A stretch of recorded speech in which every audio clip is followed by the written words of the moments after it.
Progress. Hi, everybody. Welcome in. Happy time zone. Welcome. Welcome. Oh, no. Day one, active defense and cyber deception in the age of AI. That's a new title, right? Yeah, the age of AI. Yeah. So John is obviously adding content to the majority of his classes about AI. Hi, Jesse. Hello. Because obviously that's top of mind for everybody. So speaking of AI, we do have an AI summit coming up in, good morning, Jelly Beanster. We have an AI summit coming up in August. I think it's the 14th. It's a Friday. Instead of a Wednesday, we usually do things on Wednesdays, but this is going to be on a Friday. So maybe somebody can link. Hi, Brian. Can throw a link in there about our AI summit that's coming up. Once we have, good morning. Once we have all of the talks finalized, we will put those up, but they are still being finalized currently. But thank you, Jelly Beanster. So Jelly Beanster put the link in Discord. So if you're joining us via any of the streams like YouTube, where else do we stream to? LinkedIn? Do we stream to LinkedIn? I don't know if we do LinkedIn anymore. Yeah, I don't know. If you're joining us, Twitch anymore. Yeah, if you're joining us via stream, please feel free to join our Discord server. The channels are open, and at the top, as you can see from we're on the. Do you have the? You don't have Discord. I can put it. I have Discord up. You can see there that the channels are kind of moved up to the top, and it's under John Strand, and we're in the Purple Hearts section this week. All of the chat is in the first section. The second section is resources, which are usually slides and other like Cloud Labs. And then tech support is if you need kind of some one-on-one help with anything in the class. Daryl, click on that anti-siphon training at the top, the little drop down. Oh, the show. Make sure show all channels is checked. If it's not, you probably will not see the channels. So that's how you see the channels. You make sure that show all channels is checked. So that's a little bit of housekeeping. Good morning. Good morning. Welcome in, everybody. Hopefully everybody is having a great Monday. Short week. Yeah. In the US, which is nice. But short weeks, do they feel longer sometimes? They do sometimes. Yeah. If we're off on like a Monday, then the week seems longer. But usually if we're off on Fridays. Yeah. And this week, John's training classes always go fast. And he will be here momentarily. He is here. We've seen him. So we know he is going to be with us soon. So it looks like we've got a lot of first timers. So that's really cool. Welcome in. Hopefully you enjoyed the training and welcome to the community. So where's everybody from that's joined so far? Yeah, gifts only. Gifts only. Yeah, gifts only. I love gifts. They're my Daryl already knows. I send him a lot of gifts all the time. We can have a whole conversation with gifts. Oh, sure. No words. No words are needed. Well, it doesn't look like anybody is from anywhere, so that's good. Nice. Where is anybody? The land of nowhere. Where are we? Let's see if somebody's gonna do it. Yeah. Somebody has to do waiting for Discord that dots.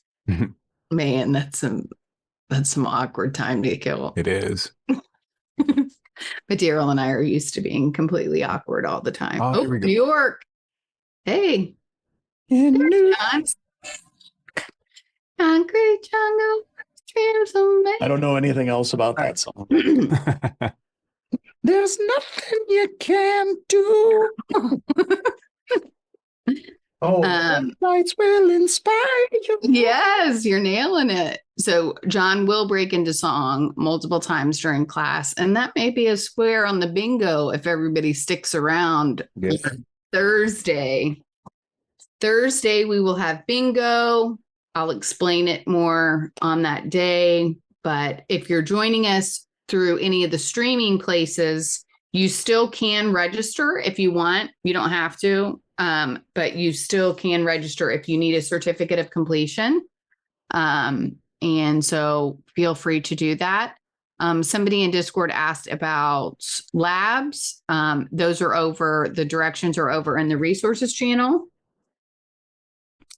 So you can go there and find the resources for that on how to join the lab environment, the cloud lab environment. And I should make sure all my labs are running. I'm going to take. Yeah, you probably should. You probably need to buy credits, I bet. Am I that low? No, I've got 50 credits. I'm doing great. Hey, there he goes. Yes, John buys credits to his own. He offers it free to you all, but he buys credits for himself all the time. Someone's got to keep MetaCTF in the black. But yes, it's a cloud lab environment, so you don't have to spin up your own virtual machine. We realized that did not go well. Once, what was it? What died? What was that? VMware. Yeah, VMware. That's what it was. So once that happened, people were like, wait a minute, we can't get into the labs. But people with using Macs always kind of had problems. So it's good. We moved over to the cloud lab environment with our partners at MetaCTF, but they're kind of rebranding into Skillbit.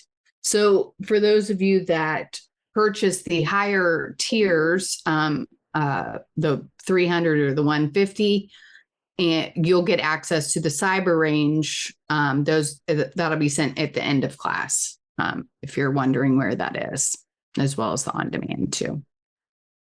So, what other housekeeping notes? Hey, I'm from Virginia as well. Looks like another. Oh, I can't even. Scarecrow. Oh, do we want songs for that? No. That's an easy one. That's Blood on the Scarecrow by John Cougar Mellencamp. Great song. Gosh, I should know that. That's like my genre of music. You know, we talk about music a lot, and we talk about, I think our childhood was awesome, right? Like we talk about this. Drinking water out of a hose was great. And then I was listening to, I can't remember what the name of the theory is, but every generation, like if you ask that generation, when was the best time to be alive in the history of like America, right? Inevitably, they will always answer when they were young, dating, and hot. Because that's the time in their head that's like, you know, it's like, oh yeah, well, that was clearly the greatest time. Like if you talk to a lot of people that are in their 70s now, it's, what is it? Joe Walsh said, it was a lot more fun being in my 20s and the 70s than being in my 70s and in the 20s. I think that's pretty funny, but that is hilarious. My problem is I don't think I was ever hot. So I was always awkward as shit. So, awkward. Yeah. That was pretty much that was my brand as well. Yeah. Like Daryl, would you, she just brought you. We're just awkward. I know, it just threw me in there, right? I mean, but she's not wrong. Snell really well. So I wasn't saying he was awkward. Well, I mean, I can be in there. I'm joining the club. I'm in the club. Yeah. Faux show. But hopefully everybody is ready to learn all of this. It's learning time Stuff. Yeah, there's stuff and you're going to learn it and it's super fun. I wish Angel was in class. Was our legendary active defense. We have to mention him every single time we do this class because he was just amazing. But it's right at the top of the hour. So I think I've been awkward enough. Are you ready, John? I'm ready. Let's do this. Well, we'll be in the background if anybody needs us. Cool. All right, so let's get rolling. Welcome to class. My name is John Strand, and you are in Active Defense, Offensive Countermeasures, and Cyber Deception, a 2-day class dedicated to my favorite things in computer security, which technically means I really like making hackers cry. Oh, wow, we're going to shut off those notifications. This session is actually being recorded for on demand as well. So if it seems like I take a question and I don't say, Jelly Beanster said X, Y, and Z. If I'm like, a common question is, that's because it's being recorded, it's being loaded up into the on-demand platform in Thought Industries. There was some questions about the virtual machines for this course. So let's kind of give you a tour. Come on, let's go. All right, so all of our virtual machines are in Cloud Labs by Skillbit, which is the rebranded Meta CTF. And this is actually really wicked cool because we used to hand out virtual machines that you would have to download and get running as part of the class. And that worked fantastic for a long, long, long time. And then VMware was brought by Broadcom and it all went to hell. Virtual machine was like trying to come up with consistencies across the different platforms people might be using, getting access to like not open source, but free VMware Player got more and more difficult. But the other problem that happened is Max came out with the new architecture, their new M architecture, which is pretty awesome, but not all that great. Not all that great at all for using virtualization, especially with x86 32-bit machines. It becomes very, very problematic in that environment. So we went completely different. We moved all of our labs to the cloud. Now, for this course, we're going to be using at least 2 separate lab environments. Why, you may ask?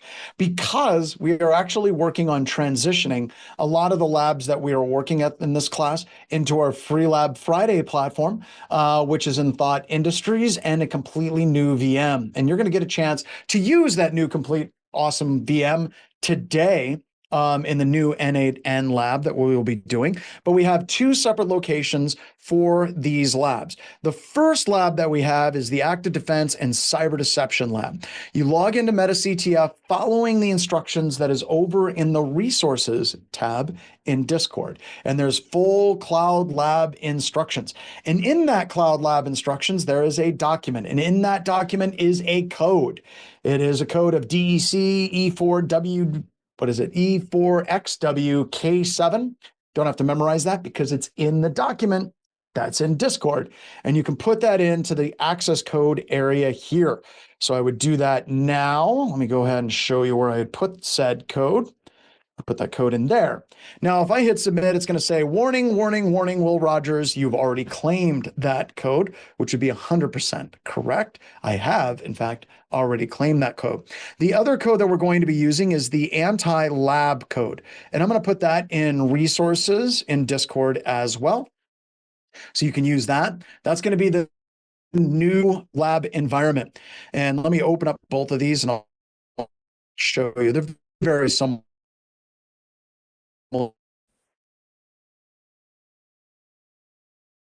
Newer stuff to load. Hey, John. Get my videos. Yeah, you're freezing. Yeah, and losing audio too. It should be stabilizing. Oh, here we go. Yeah, we should be getting a little bit better. Yeah, it's better now. There we go. There we go. I have a theory, and this theory might require me to get a different computer, but we'll deal with that here in a bit. Could you do me a favor, Megan? And editors, this is going to have to be edited out. We're going to edit this out in post. Yeah. Can you get a hold of Tim and see if he can get me a new USB-C to multi-hub? Yep. See if we have any others in the office, because I have a theory that as soon as I start throttling the network adapter, it causes everything to slow down. on the USB. A USB-C multi-adapter hub, right? Yep. See if we have any good ones here in the office.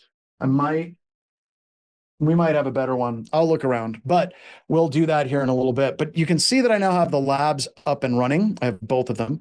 This is the anti-siphon lab, and this is the active defense and cyber deception lab environment. When you start these labs, the most important thing is that you select start all machines. That will do what it literally says, which means it will start all machines. If you can start one at a time, but the problem with doing that is a lot of our labs require both machines. So just start them both. And I have both my labs up and running. I'm going to go ahead and open those up so you can see what they look like, because they are a little bit different. Right here, we're logging into our server 2022. And then the new one, we're getting logged into our server 2025 lab environment. Here we go. And once you're in the lab, this is what it looks like. And the instructions tell you exactly which icons to click on. If we're starting in Kali, you would double click and start Kali. If you're starting PowerShell, you're going to open up PowerShell. If you're running Windows Command Line, you're going to open up Windows Command Line. The instructions are very explicit on what you're supposed to click on in order to access the different parts of the VM. But everything's here. And by the way, the labs do not go away when you go away from class. The labs continue to persist long after class is over, which I think is pretty fantastic for everyone involved. I hate classes. I absolutely despise classes where you gain access to a lab environment for just the duration of the class, and then you're done. And if you miss a lab, you went to the bathroom, you went to a doctor's appointment, you had an important call at work, all of those different things, then you're screwed. You missed out on that lab and you'll never see it again. But these labs are available. Now, as part of this course, we have given you a certain number of credits to get you through 16 hours of the class training. 16 hours. It's a lot. But that's enough to get you through class. If you want to, you can do billing and credits, and you can buy more credit at not very expensive at all. So let's say 75 credits for $25. $25 makes the labs holla. That's going to open up Stripe. I'm going to pay with that credit card. Is this a good one, you think? Okay. Right, we'll give it a shot. I'm actually going to get a different computer too at our next lab. I wonder if this little guy it's got 24 gigs of memory, but its USB ports are not the cutting edge new USB ports. So we'll give it a shot. All right, so I just bought some new credits. There we go. Making my editors work for their money today. And we now have our credits should go up. I now have 123 credits to burn. Really inexpensive to get more lab time to do what you need to do as part of this class. So that's the first lab. The new lab is this one. Super excited about this environment. This is actually the environment that's going to be part of the Free Lab Friday environment.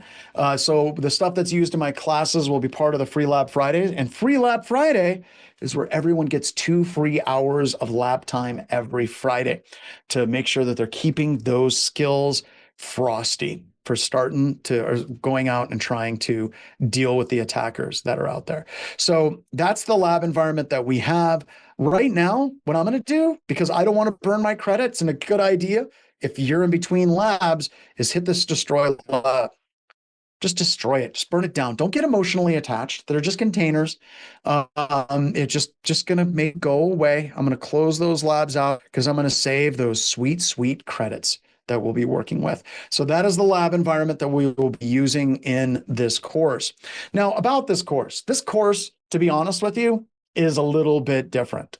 We do things differently at anti-siphon security training. The concepts, the approach, the labs, all of it is different. We are building the labs in the VMs. We are also hosting the labs out on GitHub. This is the N8N. I'll be talking more about this when we get to the AI portion. Yeah, you don't ever want to get emotionally attached to your labs. So in this particular lab, it's in Markdown. You can go through step by step exactly what we were going with this lab. It'll all be there present and accounted for. We put the labs in the cloud, and you can do them in the cloud. And we also put the instructions in the cloud as well, making this class accessible for a wide variety of people all over the planet. So we want to make it accessible after the class as well. So we have it completely set up, ready to go, and you're going to have video walkthroughs because this session is being recorded. Every day of class is going to be recorded and it's going to be loaded into the resources. So you're going to have full video walkthroughs for all of the labs out there. As you know, like time traveling nerd herder says at Anti-Siphon, we want you to succeed. Let us help you help you. All right, so you're welcome and enjoy. All right, so let's go ahead and let's jump straight in, and we're going to get this AI thing. This is new to the class, and this is actually something that I'm peppering across every single course that I teach at Anti-Siphon these days. If you look at all my class titles, they've all been renamed. Cyber deception in the age of AI, getting started, or what is it, SOC core skills in the age of AI, information security core skills in the age of AI. AI is not just some kind of passing fad that we are dealing with. It is without a doubt a fundamentally different change in the way that we are doing absolutely everything across the board in every single industry. And this is, we can't argue with that anymore. Now, I understand that there's a number of you out there that like to say things like, well, AI is just a fad. AI is going to destroy humanity. And all of those things may be true. But as of right now, it is fundamentally changing the entire face of IT and absolutely everything that we do. Further, whenever we're talking about AI, unfortunately, there's a large number of people that believe that AI is going to completely eradicate the need for core basic skills in IT. And I'm just going to be completely honest with you. Not true. Not true at all. In fact, I will be doing a webcast today at, I want to say, what is it? 3:30 Mountain Time, so 6:30 Eastern, 2:30 Pacific. I will be doing a webcast that's kind of hitting on this whole mythos and dealing with the Five Eyes, dealing with the intelligence community, dealing with locking everything down around mythos, and also talking about the Chinese and all kinds of things. We're going to talk about the news, but I'm also going to have a dedicated webcast on this topic after the news. So we'll jump off the news and go into that. And the reason why I think it's so important that we have a conversation about this in this class, and also a lot of the slides that I'm going to do in that session are going to be brought in to this as well. Yes, it's just more me today. It's just so much me. It's like, hello, me. It's me again. So we're going to be doing a full session on this. You can check it out. If you're watching the recorded version of this class, and this is an on-demand, you can look it up. It's on YouTube. Just go to the Anti-Siphon YouTube channel. Be sure to smash that like and subscribe button to be able to capture that information anytime it comes out there as well. So the basic skill thing is not true. It is absolutely not true. If we're looking at what is happening in the industry, there's a perception in many CFOs, CEOs, and CTOs that there is a need to remove the whole introductory level class of people in IT, and that is not what we're actually seeing. What we're actually seeing in Black Hills Information Security is actually the opposite. AI is generating more work. It is generating more work on the offensive side, and it's absolutely generating a tremendous amount of more work in the defensive side as well. Just look at all the vulnerabilities that are coming out. The number of vulnerabilities, the criticality of the vulnerabilities, 0 days in Windows, 0 days in Linux, 0 days in lots of different applications is coming at us like a tsunami. It's coming at us fast. It's coming at us hard, right? And what are we going to do with that? We're going to cut staffing. That is insane, right? There's not what's going to be needed. And what we need to be doing instead is we really need to be focused on how do we do compensating controls. Now, let me explain exactly what a compensating control is and how it applies to this class.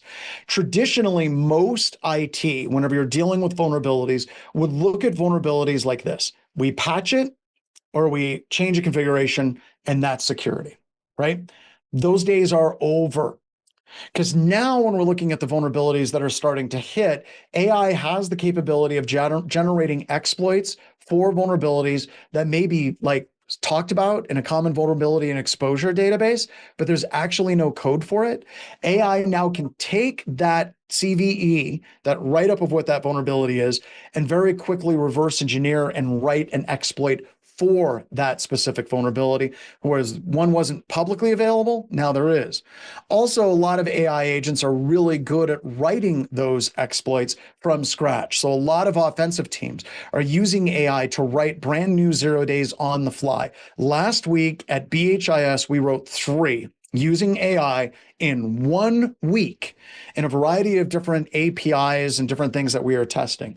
That is a clip that is a little bit higher than what we normally would do, because a lot of traditional penetration testing is just an issue of going through, finding vulnerabilities, seeing if there's an exploit, and using that exploit. The point is, writing exploits is incredibly time intensive. But with AI, it gives us the capability of doing that really grinding part of exploit development, and it allows us to do it very quickly in exploit development as well. So what this means is if this is something that BHIS can do, you damn well better believe that our adversaries can do it too. Because if the adversaries can do it, that means it's not just an issue of what the exploits are that are publicly available. It's what are the exploits that they can write on the fly to break into your environment. And that means we need more people. We need more people with basic, fundamental, core understandings of the protocols and everything that we're dealing with, number one. Number two, compensating controls. With compensating controls, you're going to be dealing with vulnerabilities. You're going to be dealing with things that you cannot fix on the fly. You're going to be dealing with issues where an attacker has an attack path. An attacker has a vulnerability and there's no patch from the vendor because either A, the vendor hasn't gotten to that patch yet, or B, the vendor doesn't even exist anymore and there's no development for that vendor. This is especially true if you're looking at IoT type vulnerabilities that are all over the place. So if we're dealing with compensating controls, we're trying to mitigate, what does compensating controls actually look like in the age of AI? Looks like 2 different things. One, understanding architecture. How can we change firewall rules? How can we generate all of these different firewall rules that'll stop specific types of attacks with specific strings? That's something that is generally frowned upon in the industry, but it's something that everyone needs to start doing. The other compensating control is this class. Cyber deception is essential when we're looking at compensating controls that are necessary for us to be able to deal with the types of attacks that we are dealing with moving forward. The reason why is they move freaking fast. Whereas it used to take a manual tester running a vulnerability scan, processing that data, moving, maybe utilizing some automation. Now attackers can chain all of that together with AI in such a way that you may not be able to react quick enough. So we need to find a way that we can slow AI down, that we can develop automation as a compensating control, and we can tie it together into cyber deception framework. The first lab that we are going to be doing in this class is utilizing a framework called N8N.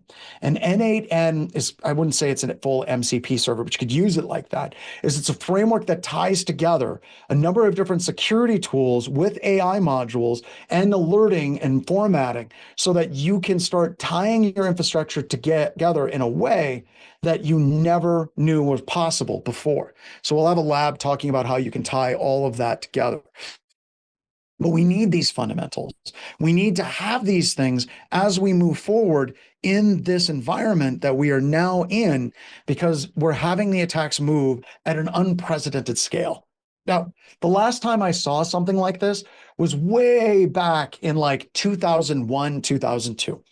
Before 2001, before 2002, and I should probably do some, let's do some dates here real quick.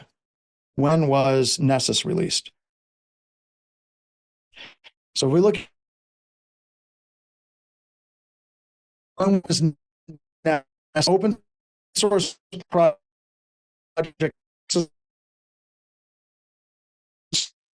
started getting. John, you're buffering again pretty bad. Now you're totally changed. Wait, if I don't do anything, it's going to be fine. Yeah, just don't touch anything. And then you should just see, now it goes back. Something's going on with the system. I've got a backup computer here. Okay. We're ready to, whenever we get into this lab, I'll do a hot swap. Sound good? All right. So if we're looking at this, it's going to buffer here really quick, but it started getting to the point where they had 75,000 organizational users in the early 2000s. All right. And then commercial scale was January of 2005, right? When we saw in 2000, like 1, 2, and 3, people started using vulnerability scanners a lot more. We started seeing a lot of people going through the same type of gnashing of teeth, bemoaning youth and manhood that we are dealing with today. People started freaking out because they believed that vulnerability scanning was making attacks that much faster. And they were right. They were absolutely right. And if you look at what happened over the few years, whenever these vuln scans started coming out, we had things like 03026, right? We had the RPC stat decom vulnerability. And we had 08067 Nate API. We had all of these vulnerabilities from Nachi to Welchia, and all these vulnerabilities, Sasser, were kind of exploding. And it was a lot easier for attackers, once they had an exploit, to mass scan the entire internet and start taking over systems. And they were wildly successful at doing that. We had malware that was spreading, and it was going to tens, or if not hundreds of millions of computer systems, because these systems were not patched and they were not ready for that type of event to happen in the industry. We are seeing that today. We are absolutely seeing that today, because now AI is now once again allowing attacks and attackers to spread at that rate of speed. Deception is something that can assist with that. It is not the solution, but it is a solution to this problem. By the way, I put this, anytime I present on AI, I use this picture, and I love this picture. I went to ChatGPT and I was basically like, yo, ChatGPT, I need a picture of Fred Astaire dancing with the Terminator. And I'm going to kill my video for a second. And I went to ChatGPT and it generated this picture for me. And I thought it was perfect. And I noticed something. I went to ChatGPT and said, ChatGPT, there's one small problem. Fred Astaire has 3 arms. Can you explain to me why Fred Astaire has 3 arms? And ChatGPT said, you know what? Classic mistake. Classic mistake. Fred Astaire has 3 arms, 2 for dancing and a 3rd arm for keeping the beat and keeping the rhythm.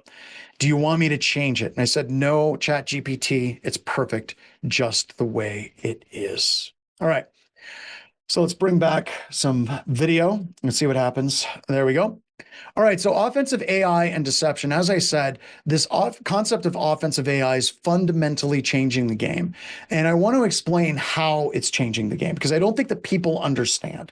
There's a lot of vulnerability analysis that would traditionally take a long period of time for a security researcher or a penetration tester to be able to successfully identify in someone's environment. So an example of that would be, let's say, API fuzzing, right? So we have a customer, they have thousands of APIs exposed directly to the internet. That's a lot. But when we're testing them, we don't really have time in like a 2-week engagement to be able to test and evaluate every single API, because we're ultimately looking for what is the low-hanging fruit.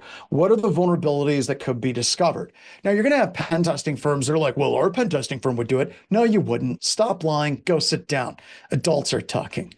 When you're looking at a bound engagement of 2 weeks and you're looking at the pricing that customers can afford for that assessment, you have to be able to admit what it is you're actually going to do. Now, you can lie, that's fine, but you're not going to have enough time to hit all of those APIs, fuzz all of those APIs, reverse engineer those APIs, and then find exploits for those APIs. With AI, it has that capability to do that, because it can take the grinding work that a normal human being would do, and they can automate it and parallelize it. So if we had a customer that would come to us and say, here's an API, we want you to reverse engineer this because it has to be secure. Of course, we can put the time and effort and we can match an AI. But the problem is scale. So what we're seeing is our AI that we're running, which we call Edge Case. It scans all of these different things, identifies all the API endpoints, fuzzes the API endpoints to identify what coding frameworks and overall API frameworks were used. Look for vulnerabilities in those frameworks, try to exploit those vulnerabilities, and going further, it can actually try to entice error message fuzzing to attempt to get an error to very clearly articulate I don't know about the two that we got this morning, but the one that we had last week is it actually came back with an error because AI was used on the other side. And it came back and it said, your formatting was incorrect for your JSON request. To properly format your JSON request, please put it in the following format. And in that format, it had an API key that was valid. Yeah, a human tester absolutely should be able to do that, but they can't do it across hundreds, if not thousands of API endpoints and built on a variety of different frameworks. That's where AI grinds this out.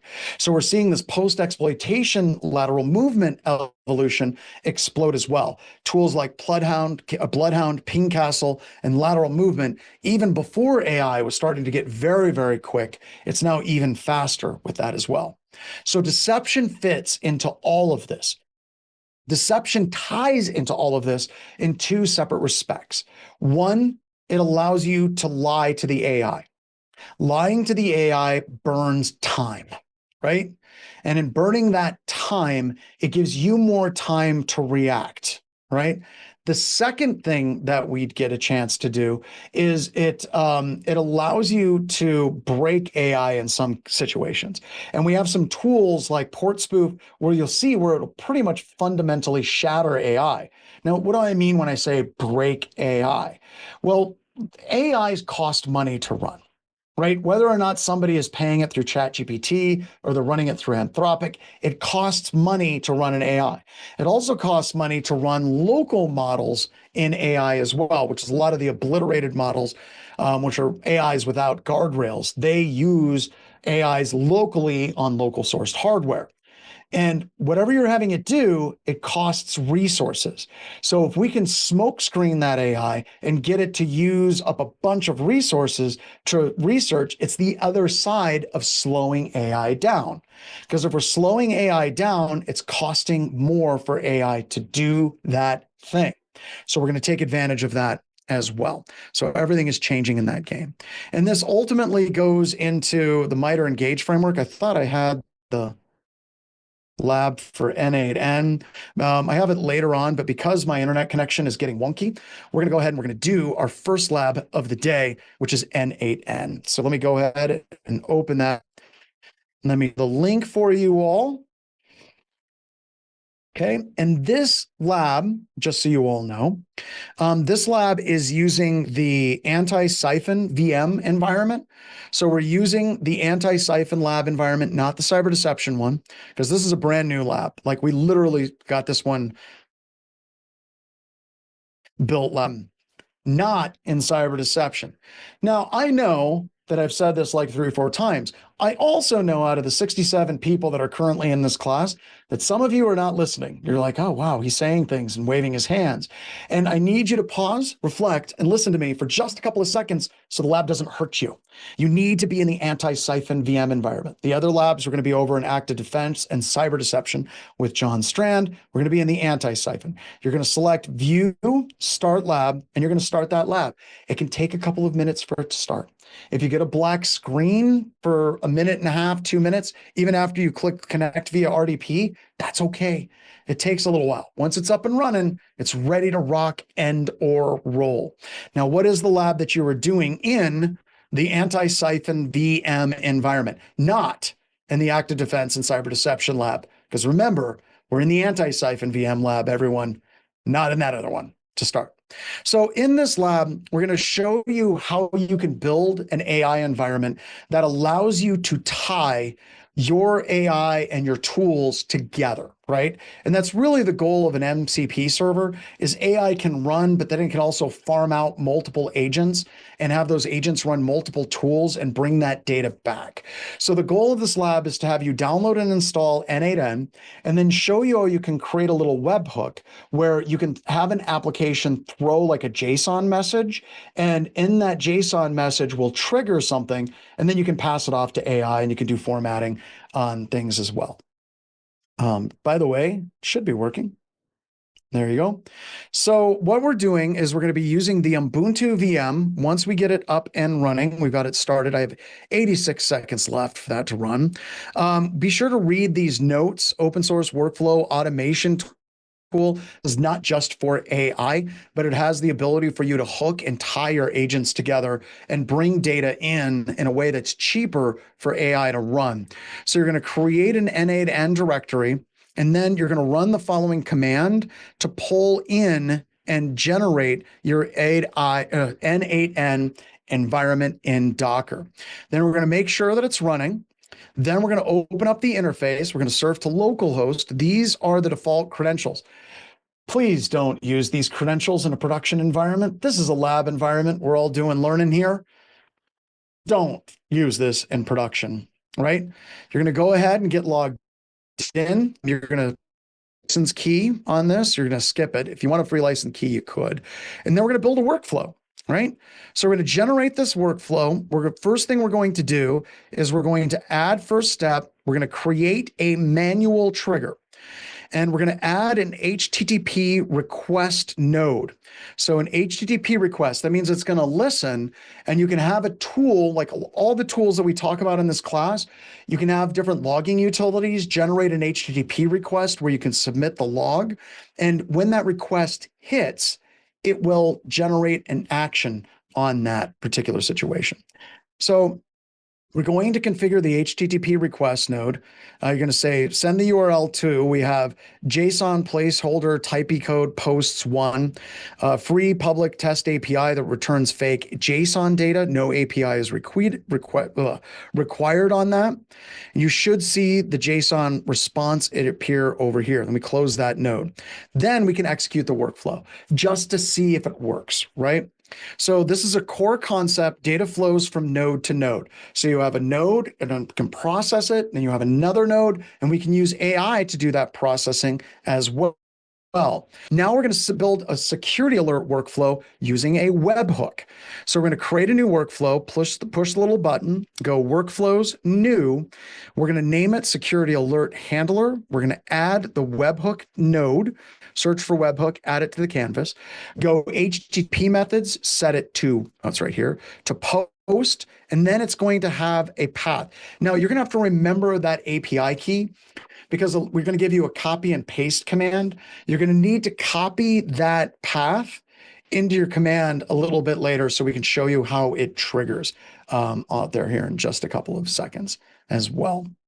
All right. So, and if you don't have the VM lab, you got to go back and you have to type anti-lab as a code, and then it'll bring up the new one. So we've got anti-lab, we talked about it at the beginning.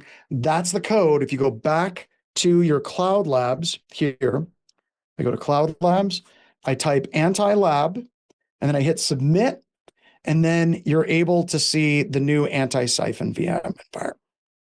There we go. All right, and then respond immediately. All right, so now it's listening. Once again, we need that code because you're going to use this as a test URL setting right here, where we're going to generate a curl request to trigger that webhook. So we go curl x post, and you're going to put in your local IP address or localhost, then that port, and right here, that's the code you're going to replace. So my code is 1D4F. Your code is going to be different because it denotes it. And then it's going to receive all of this data in JSON format. And then you will be able to submit that directly to N8N, and then it will trigger an if node. So you can relate it and you can relay by severity. So we're going to show you how to relay by severity. You can do execute the node to test it. And then you can simulate that alert enrichment to configure that particular node up and how we want it to respond and how we want it to format it. Now, if you have more time as you're doing this, you can go to the part 2. But this is the main one that we are going to use. And we can also create a node, by the way. You can create a node that allows you to, oops, there we go. You can create a node that allows you to integrate with AI. So once you get done with this one, if you go all the way down to the bottom, you can go to part 2 right here. And part 2 shows you how you can integrate AI. Now, this is optional, but with this, you can get your API key, and we're just using OpenAI because a lot of people have personal API keys for that. And we can generate a new if node where you can configure the request to your AI node. So pretty cool. All right. So that is the lab. That's an option. The main one is that we're after. And the goal of this lab is to show you how you can create an environment where you can tie all of the different tools that we're talking about in this class, and you can tie them together back into an AI environment. So you can post that information to like a Discord server or Slack channel or Teams. AI can take that data, analyze it, format it properly, and then kick it out someplace else. Or you can even have it on certain conditions trigger other actions like firewall rules and things of that nature. So we're starting out here because this allows you as this environment to start tying all of your tools together in one place where you can funnel it into AI. And on the other side of this lab, I'm going to talk more about that as well. But right now, I've got to do some infrastructure editors. We're going to have to edit this out. I'm going to disappear for a couple of seconds. We're going to set 1 hour on the clock. You hear that, Daryl? It's a 1 hour lab. You get 10 minutes for a break and 50 minutes to work through this lab. But this becomes foundational for everyone learning how to use AI in every single environment. All right, so let's set that clock and let's go ahead and let's get it rolling. And like I said, I'm going to drop off. No one panic, but we're going to try to get a different system here and see if we get some better performance. All right, I'll see you on the other side.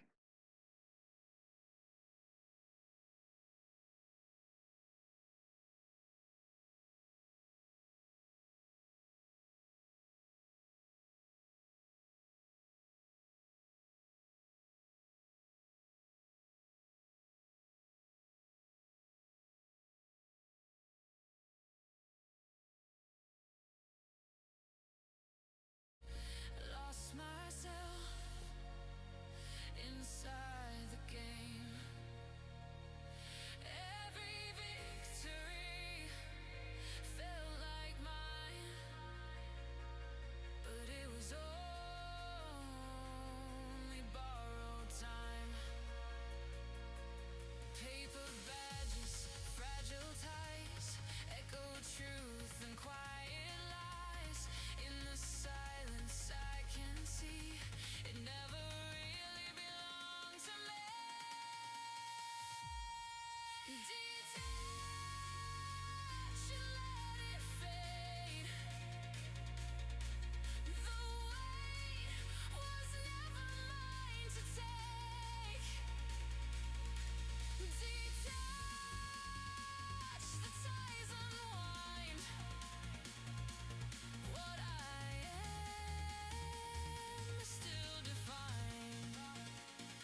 walls can't stop my sight.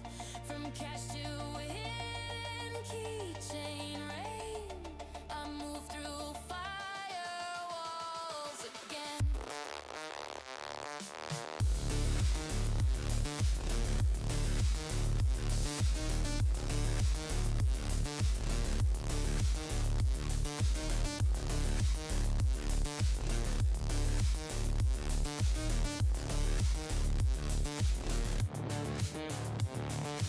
Gatekeeper, hold the line. X protect. Caught you this time.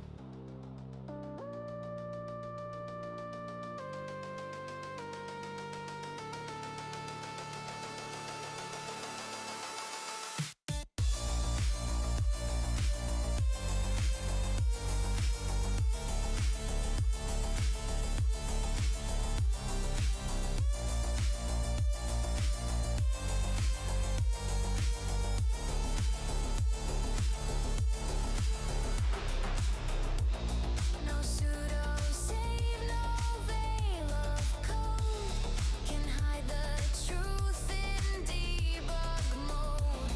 Command plus R and I'll reboot.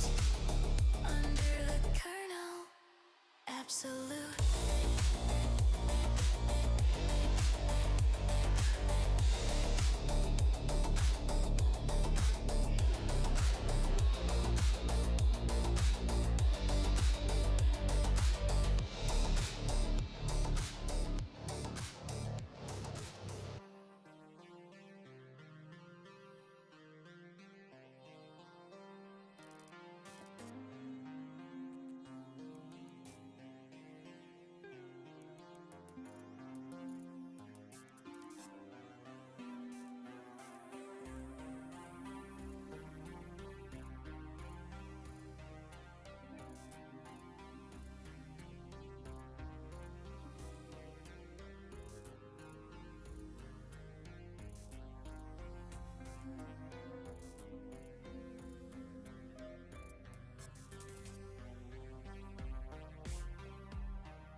focus.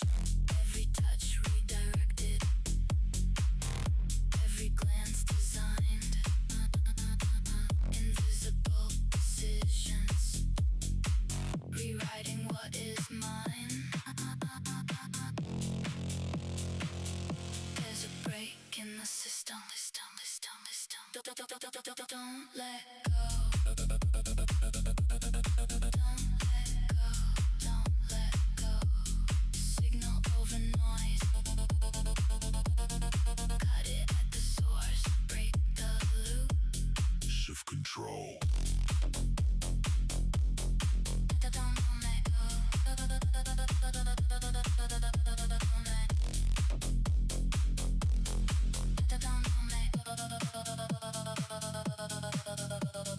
If they shake the signal, if they felt a truth, silence isn't safety, it's just losing you. Attention is currency. Watch where it flows. Don't let go. Don't let go. Don't let go. Don't let go. Don't let go. Break the loop. Take control. Don't let go.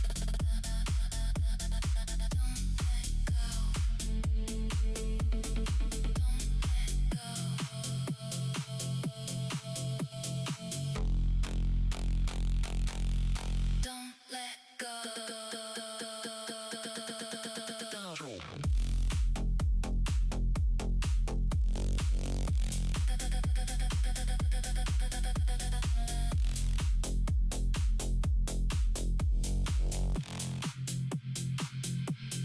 Don't let go.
Silence sink in the background hum. You don't see the theft, you just see it run. Keychain dreams, autofill ghosts, tokens drifting between the hosts. Stealth and objective, seek disguise, scripting memory before your eyes. The P-list lies, the hashes fade. Every folder holds a masquerade. From dark to day, man, it's already inside. Harvested creds in encrypted tide. Each click, each sync, another bite. You think it's yours, but not tonight.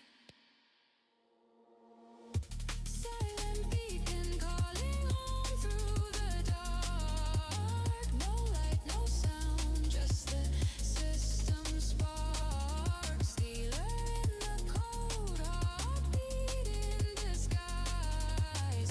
I see your secrets hidden in the Mago sky.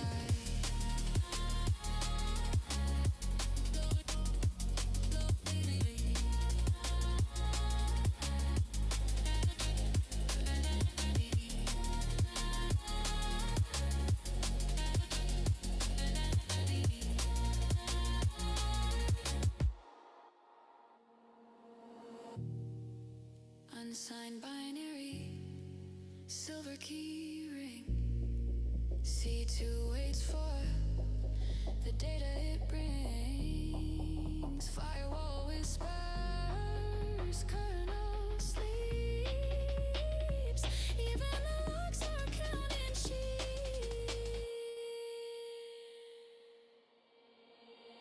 iCloud sync complete. User credentials cached.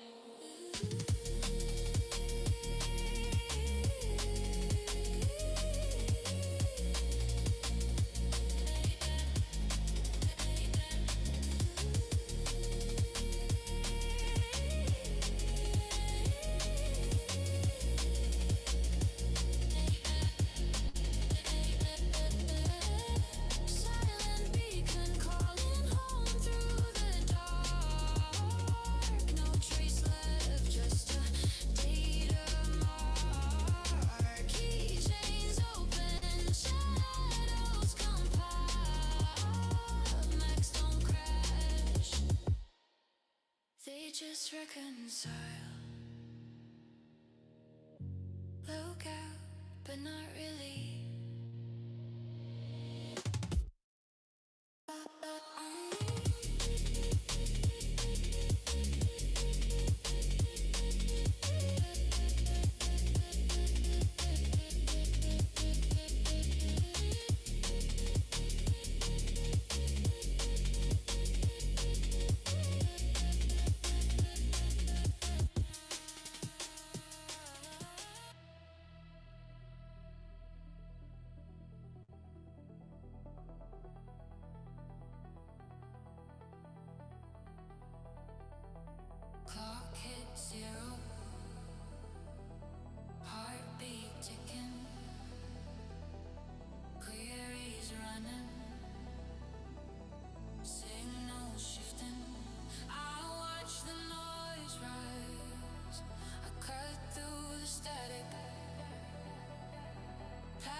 glowing. I track the movement, the anomalies growing. Each law whispers, each spike warns. I find the pattern before it falls.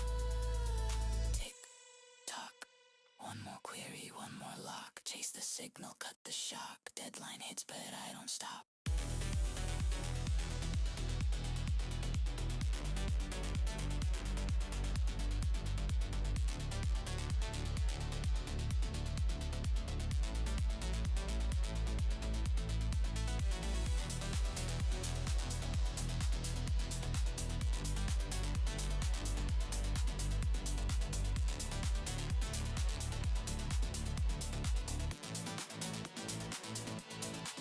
I'm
All right, and we are back with a brand new computer system. I am going to share my screen real quick.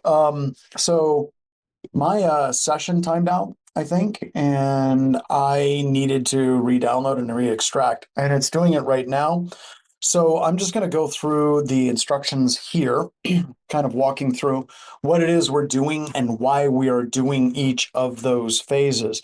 So the first thing is we're using Docker. Docker is incredibly powerful for standing up tools like this because it allows us to build the tools in such a way that we don't have to load like a separate environment for every single tool. That allows us to build it very quickly and efficiently. And in doing so, hold on. There we go. And in doing so, we don't have to have a whole bunch of weird build environments on our computer. The joke for Docker is like somebody deployed and wrote software. Somebody said it's not working, and the developer said, well, it works on my computer. Docker was born. Basically, Docker is a really, really small kind of virtual machine environment that you can use to do this. So the instructions and the lab are in the Discord server. We have a breakdown of all of those different Docker containers. Now, the other thing that's important is I am using this right here, and I am running it in the full RDP session. The reason why that's important, a lot of people were using SSH to connect to the Ubuntu thing, which God bless every single one of you. That's awesome. But in this particular example, it's very heavy, GUI environment, like to make it work. So we need to have that full GUI environment because we're using a built-in web browser. So here we're connecting to localhost. If you were on your Windows system, that wouldn't work. If you were on SSH, that wouldn't work. We need to have that GUI so we can connect into it. We log in with credentials that are specified here. It asks you a couple of questions about yourself, and we just skip that.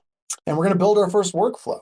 So in the workflow, the first thing that we do is we are going to create a manual trigger. This is just to show you how this actually works. So I want you to think of a workflow as literally what you do in your job, right? A trigger happens. Your boss comes and tells you to do something. You do that thing, and then there's like an evaluation criteria or sales criteria as an example if I worked in retail. If you're doing security, you're going to have a number of different triggers. A trigger could be a log that is generated on your system. Once that log is generated, it goes into the workflow, and then it triggers a bunch of things from that point on. An example would be creating a firewall rule dynamically to block a host. So let's go, let me show you real quick. Let's see, N8N, Cisco firewall. So can you actually integrate with the Cisco firewall? Yeah, you can use an HTTP request node to interact with the firewall's REST API. So if you want to create dynamic deny listing on a Cisco device, you can have N8N generate an HTTP request to that node. Now, once again, you're going to have to get an API key for that firewall to receive and process that request, but you can use N8N where you have a trigger, honeyport, and then it can fire off and it can basically dynamically block something at a firewall. Let's see if you can do it with Palo Alto. Palo Alto. Integration with Palo Alto allows you to automate threat mitigation, enrich security alert, and orchestrate network configuration without relying on a high-cost SOAR. Palo Alto has a REST XML API that you can integrate, once again, with an HTTP node. What about Fortinet?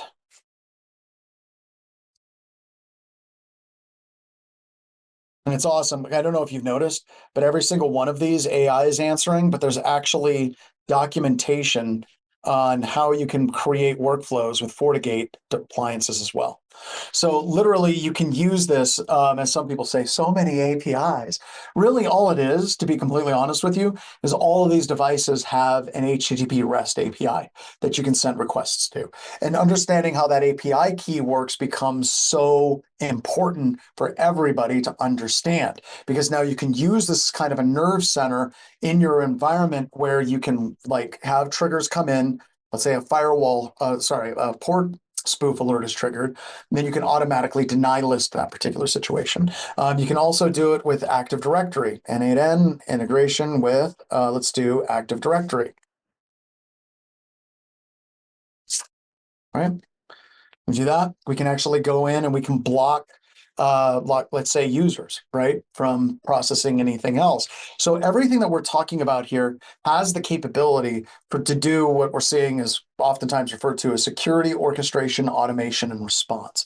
But once again, you want to be very careful about what things you're doing SOAR-like solutions with, because you don't want to have a trigger that automatically blows away someone's user account, especially if that person is an executive at your computer system as well. So we have some people set up with Elastic, some people setting it up with Splunk, things like that. So it allows you to do that type of automation. So we do a manual trigger to kind of create a test. So we can fire that workflow off to make sure that it's working properly. So we can click the HTTP request node. We click the request, make the HTTP request, and then we just basically have this website that's a public API that just returns fake JSON data. So we can see how it interacts with JSON. JSON is a type of very highly structured data, very similar to XML, where you can see tags on what the data actually is, instead of using like comma delimited or tab delimited or space delimited data. Tabs, not spaces. Big argument for a lot of people that are out there. So we test this, we execute it, we get a response. And then we execute the workflow, it triggers the entire thing. We're just showing you how we can move data from node to node. Now, the next one is actually one of my favorites because we can create a webhook that listens inside of N8N. So you can create your tools, you can create your logging facilities so that you can generate a webhook request with the log and the alert. So you can literally create a watcher that's watching event logs coming off of one of your tools for standard output. Anything that comes into standard output automatically gets wrapped inside of a JSON request for that webhook. And this is all stuff that you can use in AI very, very quickly. It is, JSON is way better than XML, but still, whenever we're looking at that highly structured data format, it's kind of an evolution of that as well. All right, so we're going through, we can create a workflow, we create a webhook. This means that N8N will be listening. So if we create this webhook listener, webhook test, and then you have this key. It's a uniquely generated GUID associated with it. There's no authentication, it's just the GUID is the authentication, which is bad. You don't want to do that. But this is great for testing this out. So we generate that and we start listening, and then you generate an automatic post request. That's because we're actually transmitting more data. A GET request, everything would be in the URL. If we're doing a post request, we have a URL and then we have separate data that is being sent in to it. So we're using curl to generate this post request, which, believe it or not, actually is perfectly fine if you want to set up your logging facility to basically send that off. It all depends on how you want it to go. So in this, we're generating a fake alert type, a brute force, source IP address. It's against SSH. Severity is high. And then it says workflow started, right? So we're going to kick that off, but we have to replace that string with what was provided up above, and then it'll submit the request. Now we can create if nodes. So if you notice, we generated a severity. So within that severity, we can say if the severity is high, then do this. Then if it's not, then do this other thing. So we're creating this logic flow. And this, okay, right here, this immediately becomes why something about, learning something about something like automation and a tool like N8N, and even having common background knowledge and understanding of how to do basic coding becomes so important. Because if you're trying to use AI to build something, you're going to be wrapping AI and the tools with automation and a bunch of different conditions. And when we're using N8N, it allows us to generate those conditions in such a way that it can become valuable to us. Once again, it can create dynamic rules to firewalls. It can do things like generate alerts to our SIMs. It can kick off email. It can do SMS. It can do all of those things for us. So we create an if situation, we create a value, we say if the string is equal to high, once again, we go back up here, this is severity is high. If the value is set to high, then we're going to have it trigger. So we pull the severity out of the JSON. And this is one of the things I think is really cool with N8N. When we start processing this flow, N8N is going to start learning what is the structure of that body of data that comes in. So then you can automatically build your next step based on the data that is in the body that comes through. Then we can execute the step, to make sure that it works properly. So we have the true output. Okay, we've just evaluated a condition. It's true. What do we do next? All right, well, if we have a true condition, we can set a field, we can set a value, we can create an action. Now, this is a fake kind of example as a block action. So we can do action, block IP address, we can set the priority to a value of 1. So we can set it up as an execute node. I might be changing this lab to have it run a local command. You can also have N8N execute a local command. So we could do like a IP tables rule that would dynamically block an IP address from connecting in. That would be an example. The other thing that you can do is you can have it SSH into a remote box and execute a command on it as well. So you can see that it fires. Then we can set a response for the node. In the bottom one, we just respond with 200, which means that it responded with OK. This is just good processing, by the way. If you're going to set up a webhook and you have things sending data to the webhook, due to the gods of HTTP, you should give you a code. 200 means success, 400 means, error was generated, 500 means something's broken on the inside, and so on, giving a proper response back from it as well. Now, the next lab, like I said, was optional. In this particular one, what you're doing is you're generating a node or you're adding in another node where you're connecting it into your OpenAI credentials. So you can generate an API key with credentials. You can feed that into N8N, and you've just tied artificial intelligence in your workflow. So you can feed it and have it process that data as well. So here you can see high severity brute force attack targeting SSH was detected from the source IP address. Consider blocking it. Takes that JSON, converts it into human readable output for your system. I don't know. Like I said, my system must have timed out because I had it running this morning. Now it looks like it's timed out again. I don't know. Was anybody else having trouble with it timing out? Megan, Brian? Yeah, I think we reached out to Nicola in the chat. So days running, I went through the lab, it worked, and then I came back and it was timed out on that. Yeah. So we reached out to MetaCTF. All right. So what we're going to do now, we're done with this anti-siphon lab. We're going to destroy the lab, and we're going to go back to Cloud Labs, and we're going to go into the Active Defense and Cyber Deception lab. That is the next one that we will be doing. So I'm going to go view manage that. Now we are in Active Defense and Cyber Deception, and I'm going to get that lab started up and ready to go for us here in just a little bit. All right. So I don't know why. Here, I got to change this. So like I said, I jumped to a new computer. I had different labs and different things. This new computer seems to be working much, much, much better. There we go. All right. So another thing that's really cool about this class, at least in the age that we are currently in, is we now have a framework. Prior to MITRE Engage, we didn't have an actual framework that you could point to and say, these are experts in the industry, and they say that cyber deception is a thing that we should be doing.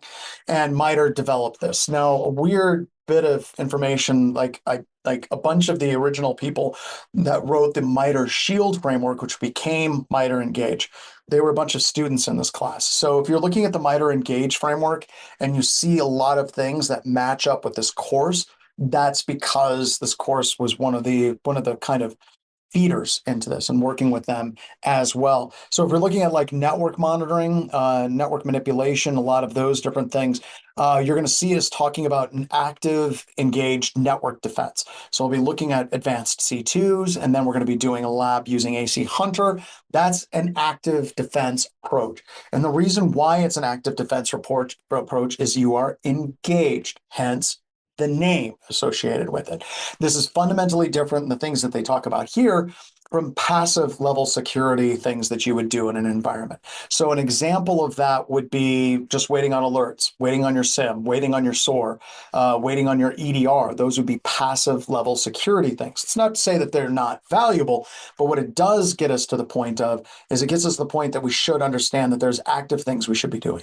So deception is part of that, evaluating our EDR is part of that, and also evaluation of our network traffic is part of that as well. on that as well. So, all right, so let's keep going. Definition and disclaimers. So as we move more and more and more into active defense and cyber deception, we're going to talk about some things that may get you into some trouble. All right, may get you in some trouble if you don't do them properly. There's a number of people in this industry that really crap on anything associated with anything that's cyber deception at all, because any active defense automatically gets correlated and gets associated with, unfortunately, hacking back. Now, we'll talk a little bit about hacking back as we progress through this course, but generally hacking back is not what we are teaching. We teach poison and not venom. Hacking back is very much a venom approach. It's basically we are actively trying to attack a node that an attacker has.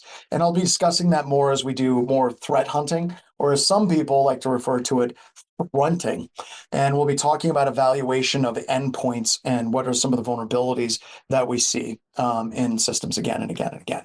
So we don't want to be kind of looking at this, well, you know, the masses say we shouldn't be doing this, because once again, in the age of AI and what we're dealing with, we fundamentally need to be figuring out how we can come up with evaluation criteria and different compensating controls to deal with attackers, because things are happening much, much, much faster than what we're traditionally dealing with as well. So we recommend that you vet these tactics with your own internal team, human resources, upper management. And once again, we don't want to become the thing that we're defending against. There's a lot of people out there, tons of people that are discussing this in terms of,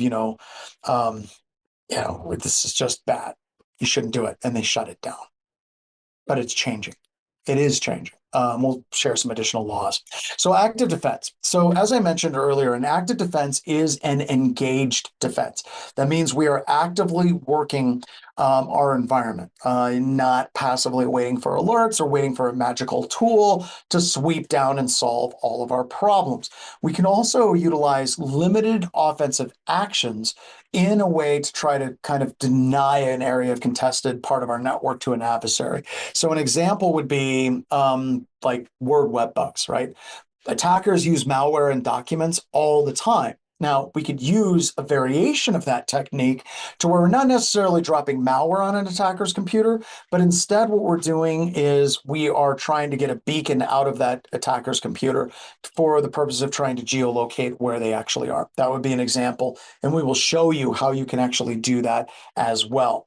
Passive defenses I've already mentioned are defenses like your firewall, IDS, and AV, right? It's sitting there waiting for the attack to come in. Once it identifies that attack, then it alerts you, right? What we're trying to do is be more proactive as part of this prevent, detection, and respond wheel that we deal with all the time.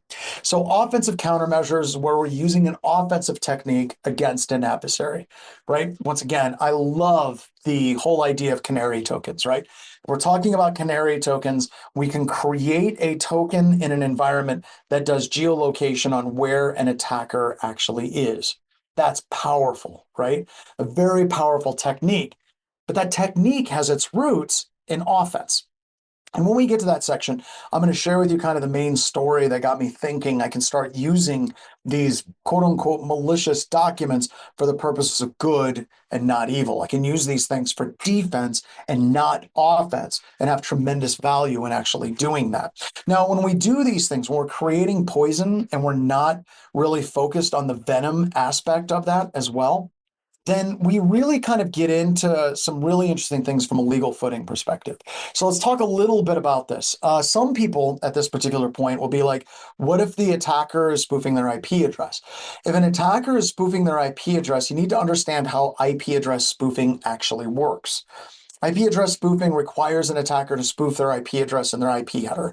It also requires them to try to guess what the real initial sequence number or acknowledgement number would be, which is a 32-bit number, which is 4.72 billion possible values. Now, years ago in Kevin Mitnick's era and Tsutomu Shimomura, which you can read about in the book Takedown, The Pursuit and Capture of Kevin Mitnick, they talked about how Kevin Mitnick was using IP address spoofing. But in order for it to work, number one, he had to DOS the real system to make it work. And number two, IP address sequence numbers were far more predictable than they are today. So we'll talk more about those types of things. But that's kind of getting into what we're dealing with the attacker and understanding what the capabilities are of the attacker as well. So let's go back to poisons. We don't have to worry about those things much at all. With poison, I'm not actively trying to attack the attacker, even though it's kind of enticing to do so. Let me see if I can get very quickly into Shodan. Here, let me show you why it's so enticing to do venom and not poison. All right, so if I do a search for Mongo database tag compromised, all right, if you look at these websites or these IP addresses out on the internet, there are 1,786 Mongo databases now that are compromised, actively compromised on the internet. Shodan has said it, so it must be true. So we have these servers that are databases, they're end of life, they're cloud, they're compromised. It's a database end of life compromise, database end of life compromise, database end of life compromise. And the beat goes on, da-da-da-da-da-da. Now, if one of these IP addresses starts attacking me, right? So if I go through and I start attacking these IP addresses, the problem is the attacker isn't really using that IP address. Like, they didn't buy the IP, they didn't set up the server.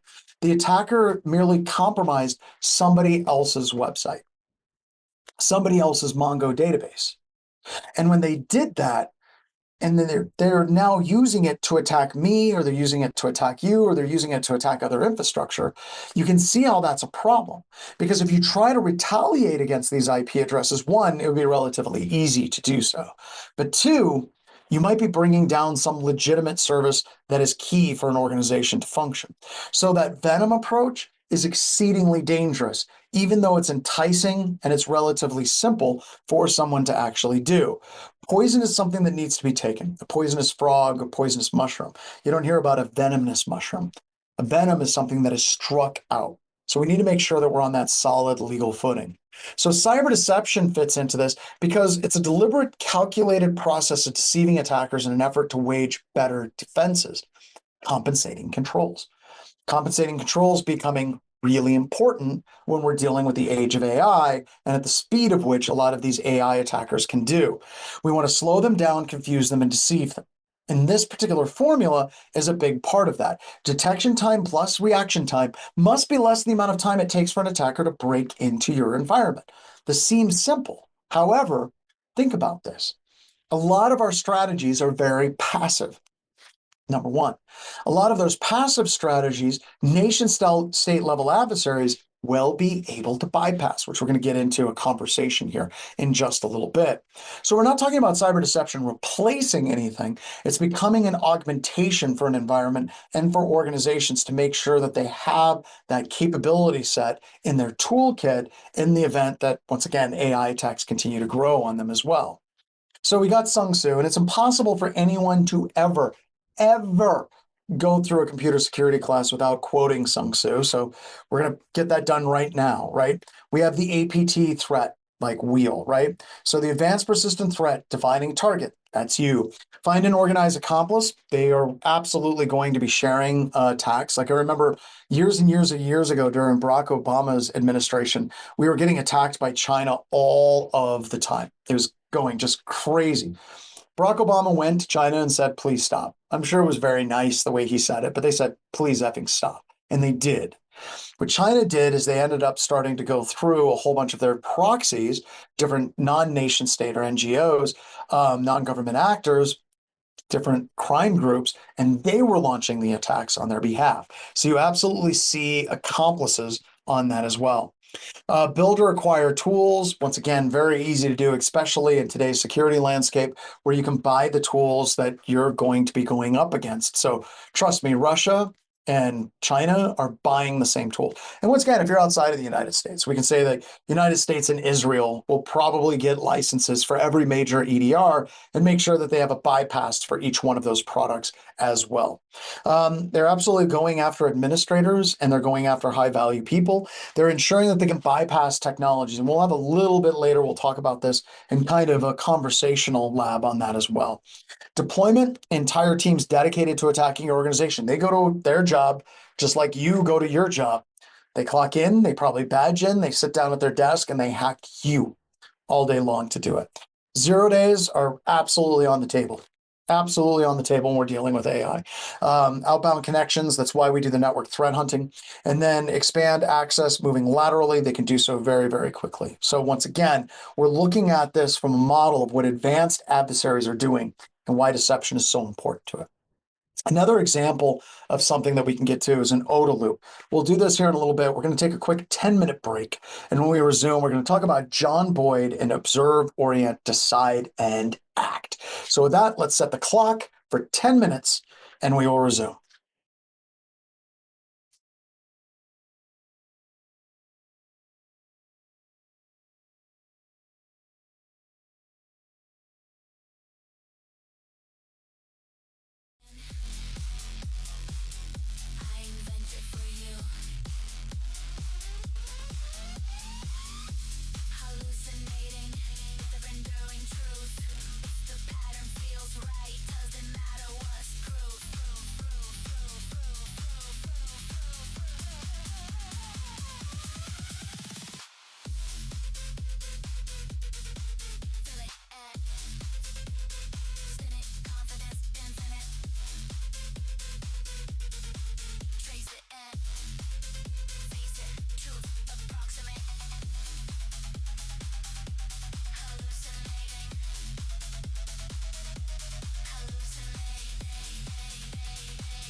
Trained to predict or trained to believe? If I say it enough, will you agree?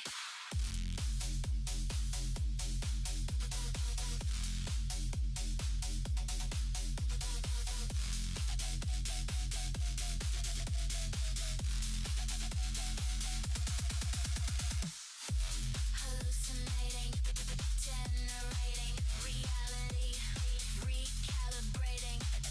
Confidence, synthetic, truth.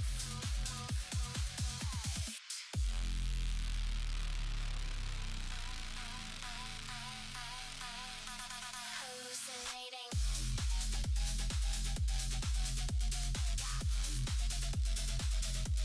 Hallucinating.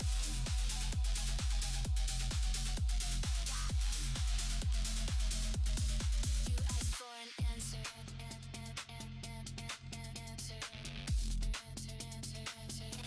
Hallucinating.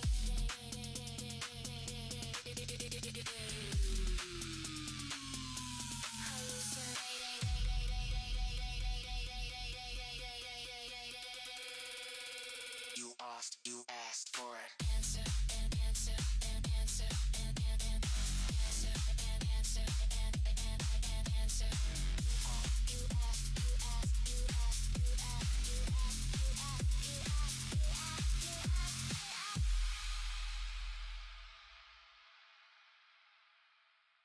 You asked for an answer. You asked for an answer. You asked for an answer. You asked for an answer. You asked for an answer. You asked. You asked. You asked. You asked. You asked for an answer. You asked an answer. You asked for an answer. Answer. Answer. Answer. Answer. Answer. Answer. You asked for an answer. You asked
asked for an answer. I gave you a word. You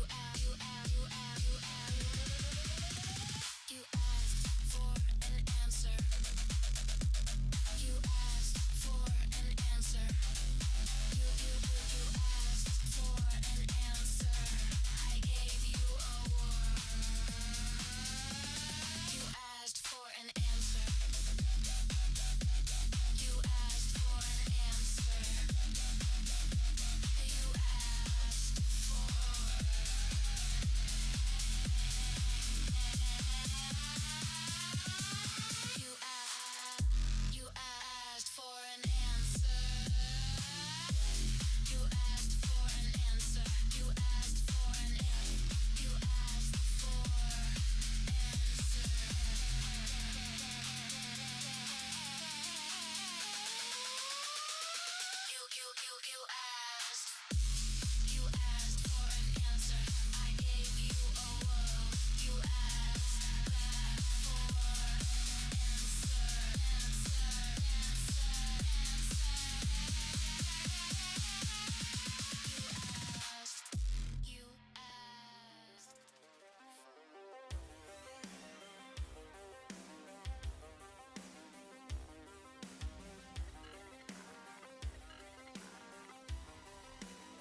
All right, we back.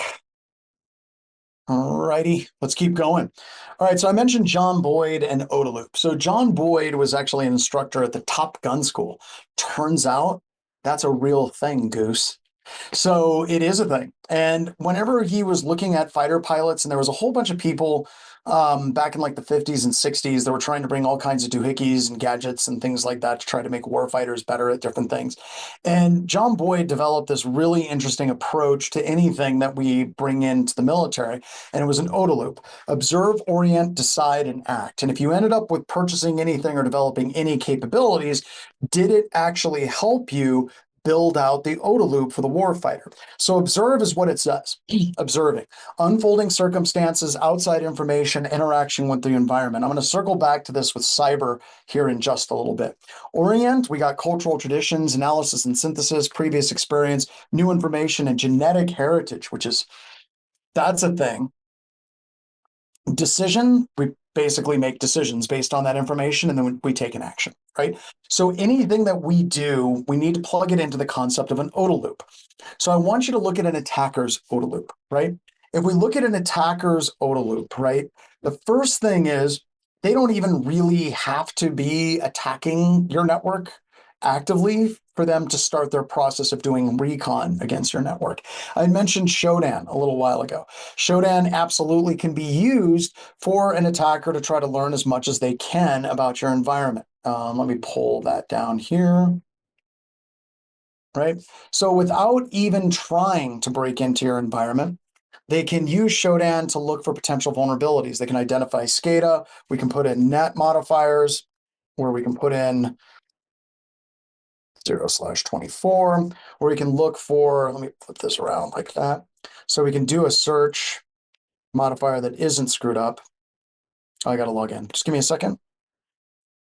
Log in with the Googles. They do nothing. All right. So we'll do net, and we'll do that 8.8.8/24. So it allows me to do a search on all the different IP addresses on a network range. I can look at images.shodan.io. I can do 5900, see if there's any VNC servers. I can go further and see if there's any CVNC servers that are on 5900 that have ICS control on them. So like just all of the things that I just did, everything that I just did, I didn't touch any one of the environments. Not one. So with the attacker's ability to observe, if we're looking at the OODA loop, is actually pretty darn good. Our ability to observe traditionally kind of sucks. We basically have a brown paper bag over our head and we wait for someone to punch us, and then we go, oh, someone punched me, right? That's no way to live. We got to do better than that, right?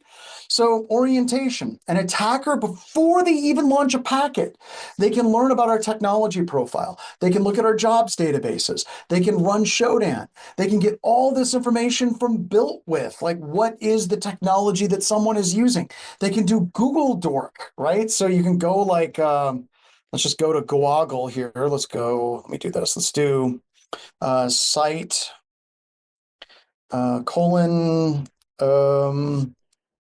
let's do, oh, this is whenever I was looking for doing job hunting. Let's go ahead and try that. Let's do just choice digital, right? So I can take this and I could do, that didn't work. Let's go ge.com, right? Generalelectric.com, like that. Now I can take GE and I can minus out www, and then I can minus out whatever this is. GE Verana users? I don't know, single sign-on. All right, that's good. That's funny. They had another Build Smart Legacy Dione. Okay, we already got some stuff here, right? We got Verona employees, contractors with ID. We've got a legacy domain warning associated with Blue Smart. Like, why is this even here? This is insane. This shouldn't, like, but at any rate, just by doing a series of Google searches, I'm finding things that are of interest. I'm not touching them. Well, even though I did surf to their website, right? Okay. So as an attacker, your ability to observe is really good, right? So that means when you're orienting yourself to like what malware you would be using, what are the different scan profiles you would be using, how additional like exploits may be on the table, doing research for some of the software you just discovered and seeing if any of that software is end of life. You can do all of that before you even try and orient yourself. That means your decisions are refined. And if we flip that around for a defender is going to have to wait around for someone to attack them. Now, we could use some services like Flare, and we can go into like, have I been pwned, right?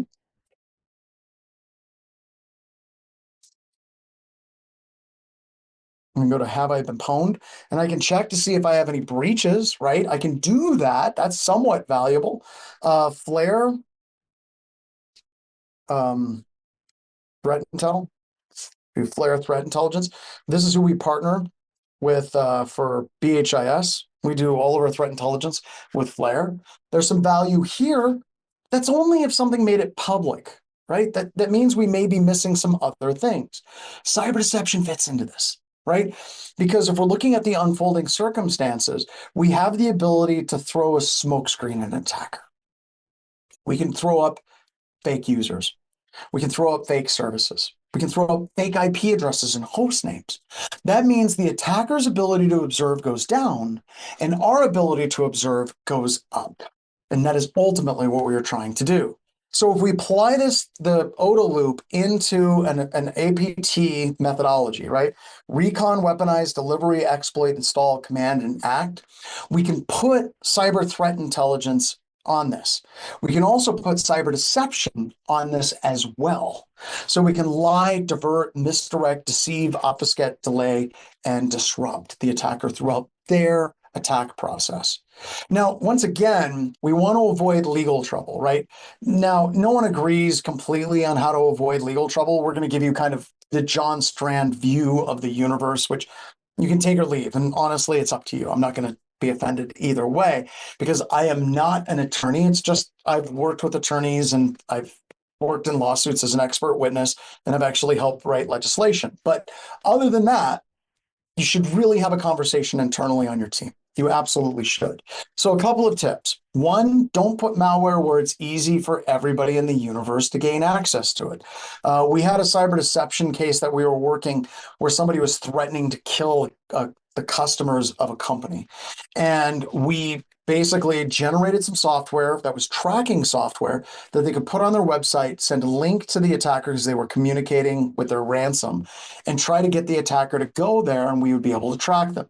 The customer put this on their main website, and we literally got thousands of hits of every single legitimate customer and went to that website. It was worthless. It was also probably illegal and they didn't listen, but I'm telling you, don't do that. Like, learn from my lessons. To become truly adept at laughing at yourself, you have to practice on others first. So I'm going to give you ample opportunity to laugh at me as well. Warning banners and terms of use. These are actually kind of important. Like, you can literally have a warning banner that says, we're going to track your geolocation as soon as you come to this website. We're going to load a software profile of all the software you're running if you come here. You do it normally. Your normal user base, you do exactly those things. So what we can do is just piggyback on those things. We'll get to that a little bit later in this class as well. Warning banners. So this is something I get pushback, and I have it in this class because I get constant pushback from people that say, yeah, cyber deception, it sounds cool. But you know what? It's illegal for you to set lethal traps in your house. And they're 100% correct. It's illegal for me to put a bear trap in my living room. It's illegal for me to set up a shotgun in a shed out on my property. And this actually goes way back to like the Brandeis courts in the 1800s, because there were people that would set lethal traps in hunting sheds. They would set lethal traps in mining encampments. So when they weren't there, somebody broke into their place, a shotgun would go off and they just shoot them in the face. America, F yeah. That was ruled illegal in the 1800s. And the reason why it was ruled illegal in the 1800s was a couple of different reasons. One, it's indiscriminate. A child doesn't know what trespassing is. If they come into your property, they do not deserve to die. Two, incident responders. If you have a fire in your property and firemen, or let's say the thief is broken into your property or whatever, police try to enter your property with good cause, or firefighters try to enter a property with legal just cause, you can't kill them. That doesn't work. That's murder. But here's the deal. Killing someone, depriving them of their life, is a bar that is so infinitely higher than when we're talking about setting cyber traps. Cyber traps, we're just talking about how we can get better attribution, how we can set tripwires so whenever an attacker comes into our network, we'll know that something's going on. We need to check. And if you look in your environment, you're already doing this legally. You're doing this for access checks. When somebody connects to a VPN, you're going through and validating their service packs. You're going through and you're validating their patch levels. You're going through and making sure their EDR is up to date before they're allowed to connect to the entire network. Somebody is doing authentication, geolocation of that authentication. You do this in Office 365. We can restrict it down so people from Russia and China can't connect to BHIS. That's just table stakes. That requires geolocation. We can use that geolocation, not necessarily for standard security practices. This also can be used for attributional technologies that we'd use with an attacker, right? So we have a number of tools at our disposal that don't even require us to hack back at all. But you see, these skills are critical. These skills are essential because you're going to need them. The world that we're moving into, the attackers are getting more brazen. We're right back into the world of AI, where AI can automate huge chunks of what attackers can do, right? And I'm setting up for my webcast after the news today. We're going to go through a bunch of news stories, and we're going to talk about these news stories in the context of reality. The reality is attackers are moving a lot faster. I see it at BHIS. I see it in the sister organizations that we do pen testing with. We're seeing these offensive capabilities get better and better and better. And the problem is we're not seeing defensive capabilities scale in kind. Not yet. We'll talk about what we're doing on that a little bit later when we get on that webcast as well. Also, we need to be able to deal with an attacker that may be coming in through a botnet or Tor or I2P. One of the cases, I don't think I have it here, one of the cases I was an expert witness on was Capital One. Erratic was the attacker, Paige Thompson. She was attacking Capital One and she was going through Predator. Now, it doesn't matter if you're going through Predator and communicating with a bunch of people on Slack and telling them exactly what you're doing and why you're doing it, and also private messages on Twitter, at the time Twitter, but still, they use these obfuscation networks. So how do we as defenders deal with that? So if we want to look at what is happening, right, we've got to leave some thought processes behind. I should have closed this out, but it's here. We can talk about it. Overwhelmingly, when we're talking about detecting breaches in organizations, the security stack doesn't detect it. It's very, very, very interesting for me. If you look at the vast majority of people that detect a breach, most of the time they're detecting that breach like a bad breach. We're not talking malware infection that was cleaned up by, let's say, EDR, but we're talking about a sustained breach, right? Most of the attackers that have that skill set are bypassing EDR.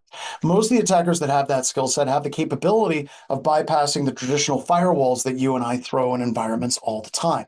And this chart kind of shows that, and it's woefully out of date, but the percentages hold.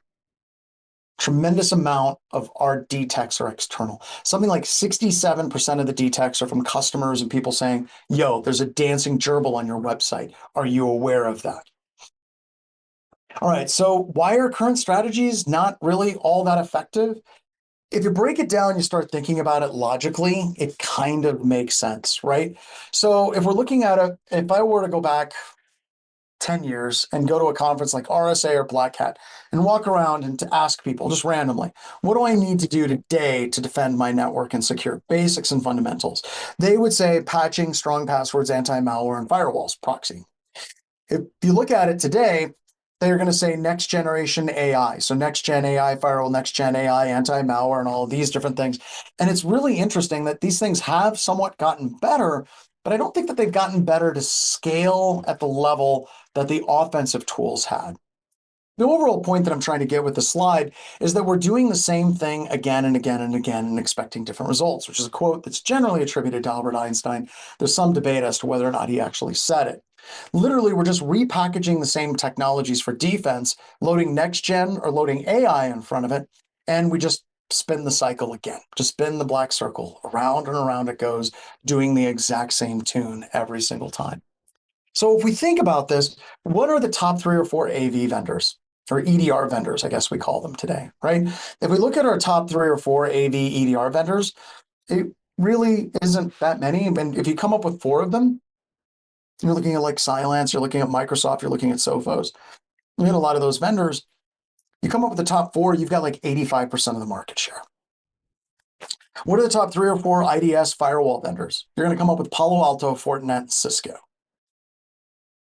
I mean, like it would take me a couple of minutes to try to parse that. But yeah, those are your big ones, right? Palo Alto, Cisco, Fortinet, those are the big ones that you would see again and again and again. If you look at the market share, as I said, if you take the top 4 each time, you're looking at like 85 to 90% of the market share. So I want you to think about the advanced persistent threat. I always say this about Vladimir Putin riding a bear shirtless. Don't stare at him too long. He'll make you pregnant. Yes, that applies for men as well. But who are you afraid of? Who's the boogeyman that's sleeping under your bed? Is it the Chinese? Is it the Russians? Is it Five Eyes? Five Eyes are freaking out. I don't know if you know this, but Five Eyes are losing their minds because of Mythos. They're so worried about AI level attacks that they have got to rethink their entire defensive strategy. I'm going to talk about that after the news on the webcast dedicated on this. We aren't ready. We haven't been preparing for the last 5-6 years. We just haven't. You're worried about other nation states. Israel, possibly? Are you worried about Israel? Possibly. Okay, good. Organized crime. Are you worried about the United States, Austria, or Australia, Canada, New Zealand? Who keeps you awake? Because the question you should be asking yourself about these nation states is, do you think that they have the money to bypass or to purchase and bypass your EDR?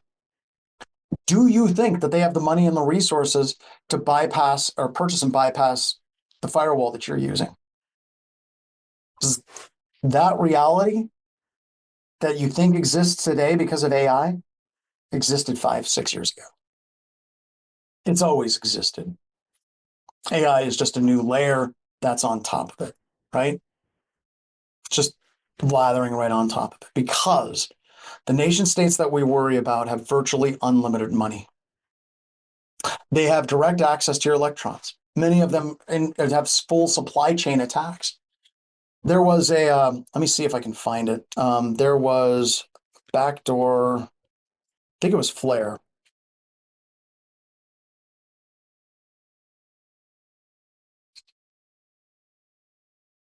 If I could look for Flare backdoor malware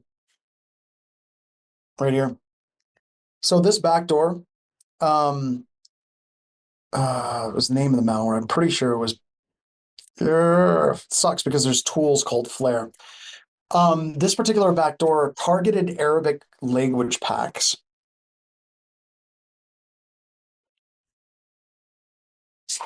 And I might be getting the name wrong. God, there's so many pieces of malware. But there it is right here. Yay! I just had to go back far enough. Okay, so we're all way back in 2012, which is pretty far back. All right, so I'm going to walk through what Flare did. Flare targeted Arabic language packs for Microsoft Windows. You can see it's Windows 8 days, right? It also had certificates that were basically digitally signed by Microsoft. Now, whenever you read these blog posts and you start going through this, there was a bunch of people like, how exactly did the attackers, how did they manage to brute force a certificate from Microsoft? However, were quantum computing? Are they able to do this? Like, is this a capability the NSA has? Or, I'm just going to put this out there, suitcase full of money. Anytime you look at anything in information security that is like, that's really hard to do, but it'd be easy with a suitcase full of money, choose a suitcase full of money. Because the United States government, who more than likely was behind Flare, they totally could have generated malware and actually brute forced a certificate signed by Microsoft. Or they could have gone to Microsoft with the suitcase full of money and got one. So whenever I say direct access to your electrons, you need to understand A direct access to your electrons is a freaking thing that some nation states can actually acquire, and others, like SolarWinds with Russia, have the capability to build that attack around as well. Elaborate anonymization and command and control, diplomatic immunity, right? We have all these things in the United States where we're putting out, arrest warrants for these Russian hackers. What, you think those Russian hackers are going to be like, well, crap, I can't go to Hoboken now. Or it's like, I can't go to the World Cup in New York City. A lot of these hackers know that they're never going to leave their country, ever. So they have plausible deniability, right? Highly motivated and coordinated, right? So this is not new. Like if I go back to Flare, this was 2012, folks. And people weren't coming to grips with this. We're now in 2026. Over a decade later. And now you have all those capabilities, and now we're just laying AI right on top of it. How does that change your approach to cyber defense? You're going to buy your way out of this one? You're going to continue to buy products? Probably not, because you shouldn't be surprised. Because good testing firms, really good security testing firms, Black Hills Infosec, LayeredSec, TrustedSec, Secure Ideas, Tim Medine at Red Siege. I don't have them all up here, but there's a lot of great companies. They're all capable to do this. You know how I know? A lot of our companies, we're on the same Slack servers. We use the same tools. We're sharing information with each other all the time. So the Russians and the Chinese, and if you're afraid of the NSA, are at least at this level. At least at this level. So this isn't a lab, but it's just a series of questions I want us to think about. When we're thinking about a bad person, right? Let's start at the very beginning. What operating systems do you think attackers would use? What operating systems? This matters, because if we're going to try to set lures and we're trying to set traps for an attacker, what are the operating systems we have to have in mind to deal with that? Kali? Absolutely. Linux? This is weird. What about Windows? All right, stick with me. I know it's far-fetched. Stick with me. If an attacker downloads a Word document with a macro or an Excel spreadsheet, which is far more likely, with a macro, they're probably going to use a version of Excel that can parse that macro. And I'm just throwing this out there. Google Sheets and LibreOffice don't cut it. So if they're stealing that information, they're probably going to use the real Windows system. Obfuscation techniques. So many. The BHIS, I think we're sitting on like 4 really big ones that we're communicating and have communicated with Microsoft, saying, here is a problem, you need to fix it. And we have 2 at least, I think, that Matthew has come up with, where Microsoft has been like, man, we don't care, we aren't going to fix that. We're like, okay, and we keep using it. Persistence mechanism, same thing. A lot of the operating systems, a lot of the security vendors out there, there's ways that you can persist on a system that these tools can't be detected. Command and control, we use domain fronting. We bounce things off of CDNs.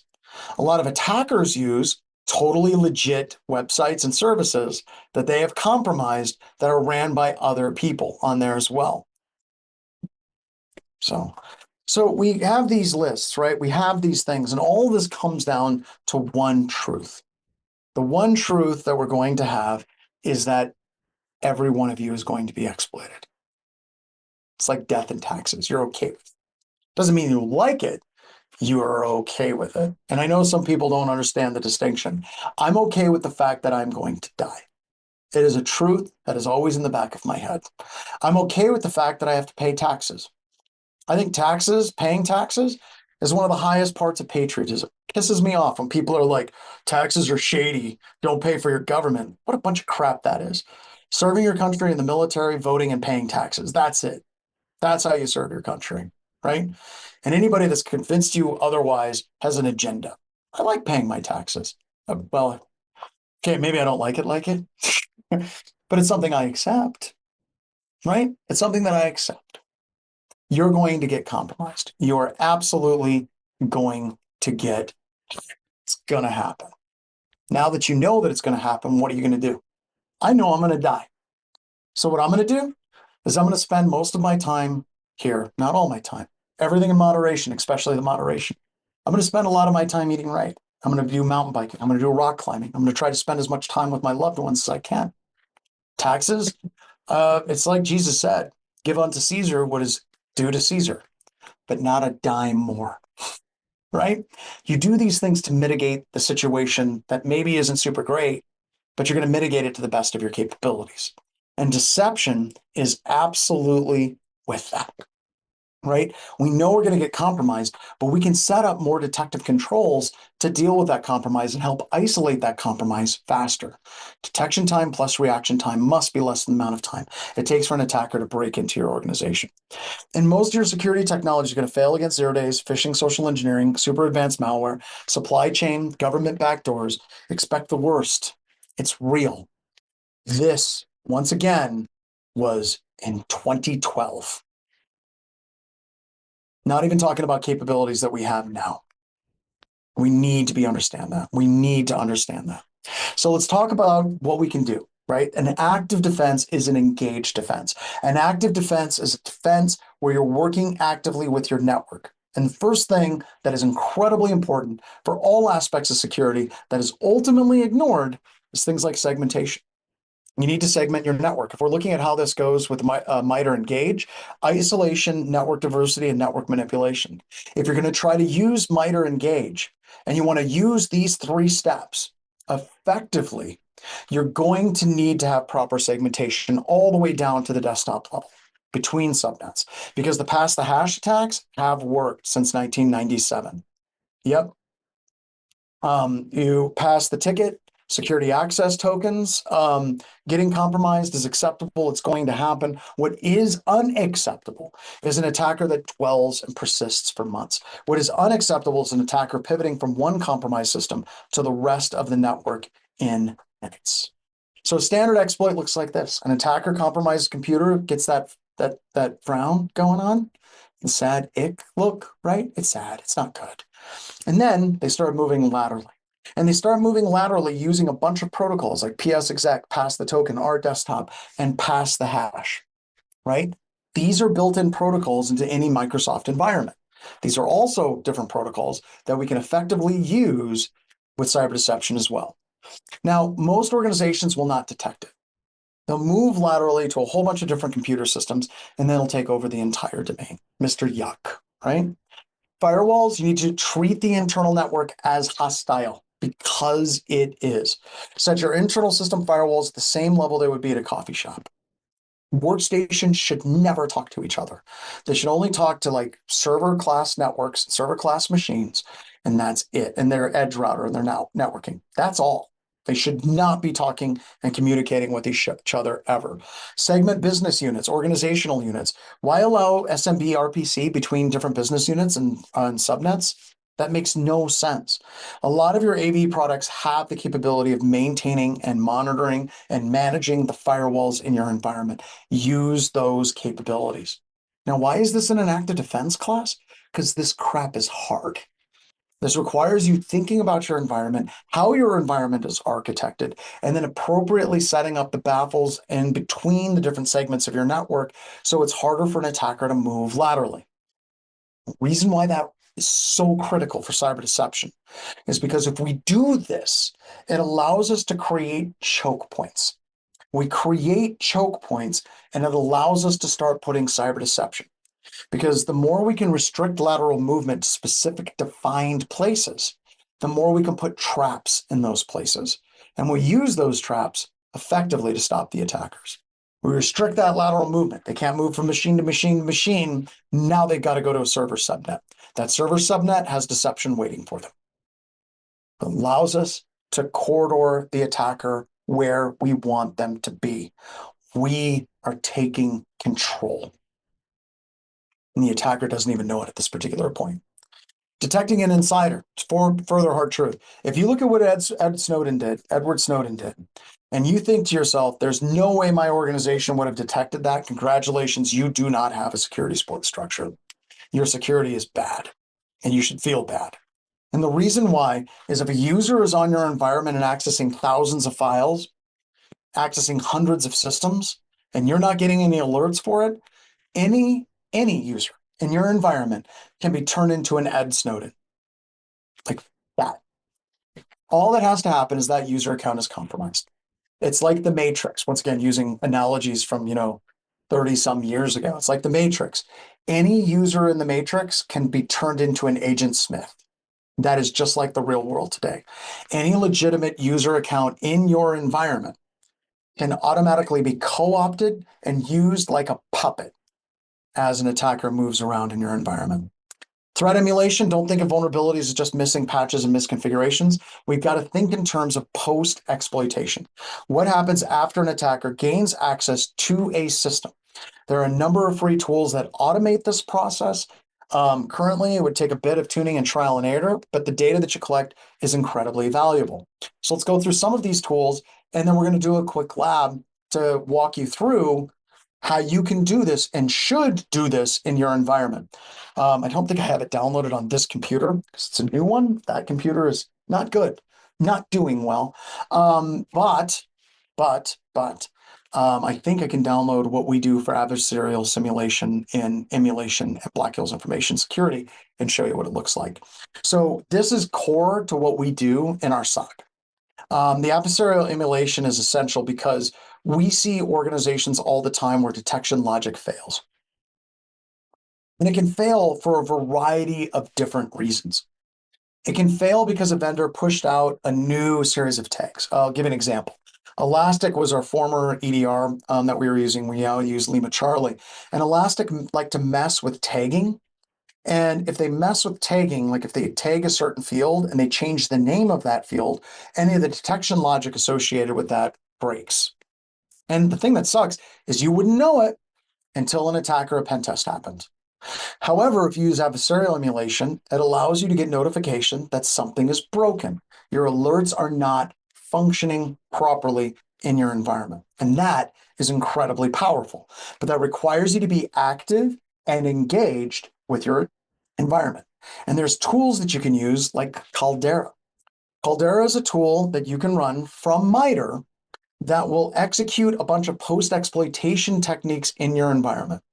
Another one, and this is what we use Atomic Red Team because we have a lot of people trained on it. We can run our atomics. We can write our own custom atomics. We've got an execution harness for our atomics. We have all of this stuff, and it's just kind of awesome all the way across the board. We can run a specific technique. We can run classes of techniques in a directory. We can interact with these techniques, modify these techniques. We can see what the techniques do. This becomes essential for our detection engineering, right? So in this particular situation, it's atomic test T1117. It says this will execute calc.exe. The command is regserve32. Here's the detailed inputs on how it would execute. Now you have to be careful about this because if you look at it, let me pull this up right here. This is what you should be basing your detect on right here, where it's regserve32.exe/SUNI, and we're invoking script object. We should write our detect in such a way that it doesn't matter the case permutations or the encoding. If we see regserve32 being executed with these options, an alert should be generated. Many people write an alert for this, which is regserve32.exe. We've got the SU and I, and then they feeded the entire attack path that Atomic Red Team executed from. This will not work because the attacker is not going to be executing from the Atomic Red Team directory. We need to write our signatures better so it does not do that in our environment as well. There's a whole bunch of resources that are out there. You can use Sigma detects, where you can download a bunch of the detects and convert them into whatever you need them to be used on that as well. Additional open source tools that you can use to test lateral movement, Bloodhound.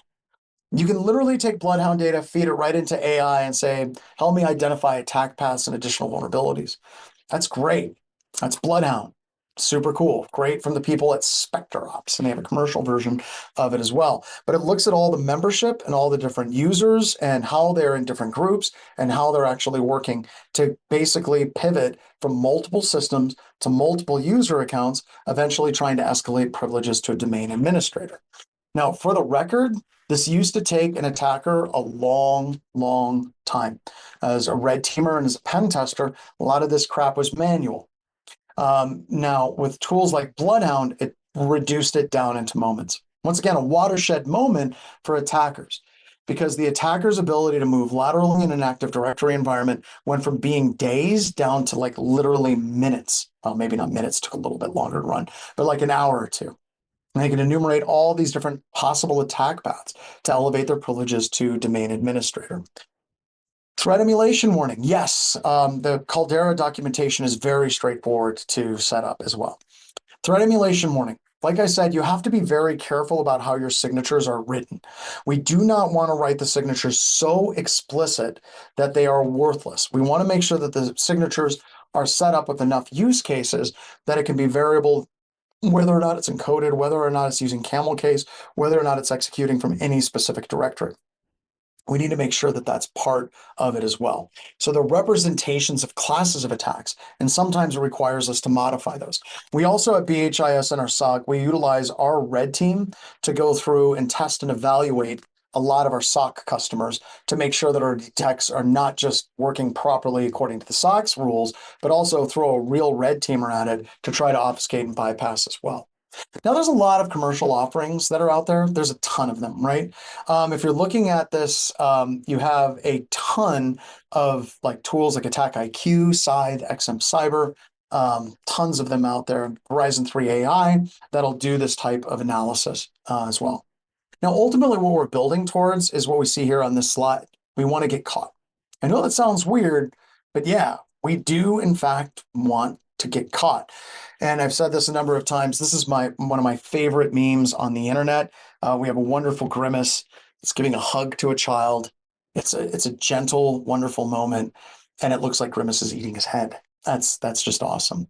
But we go through this type of adversarial emulation, and we try to make sure, even in our assumed compromise detects, to ensure that we are being detected whenever we run our different attack methodologies against our customers. Here's a more up-to-date version of what that looks like.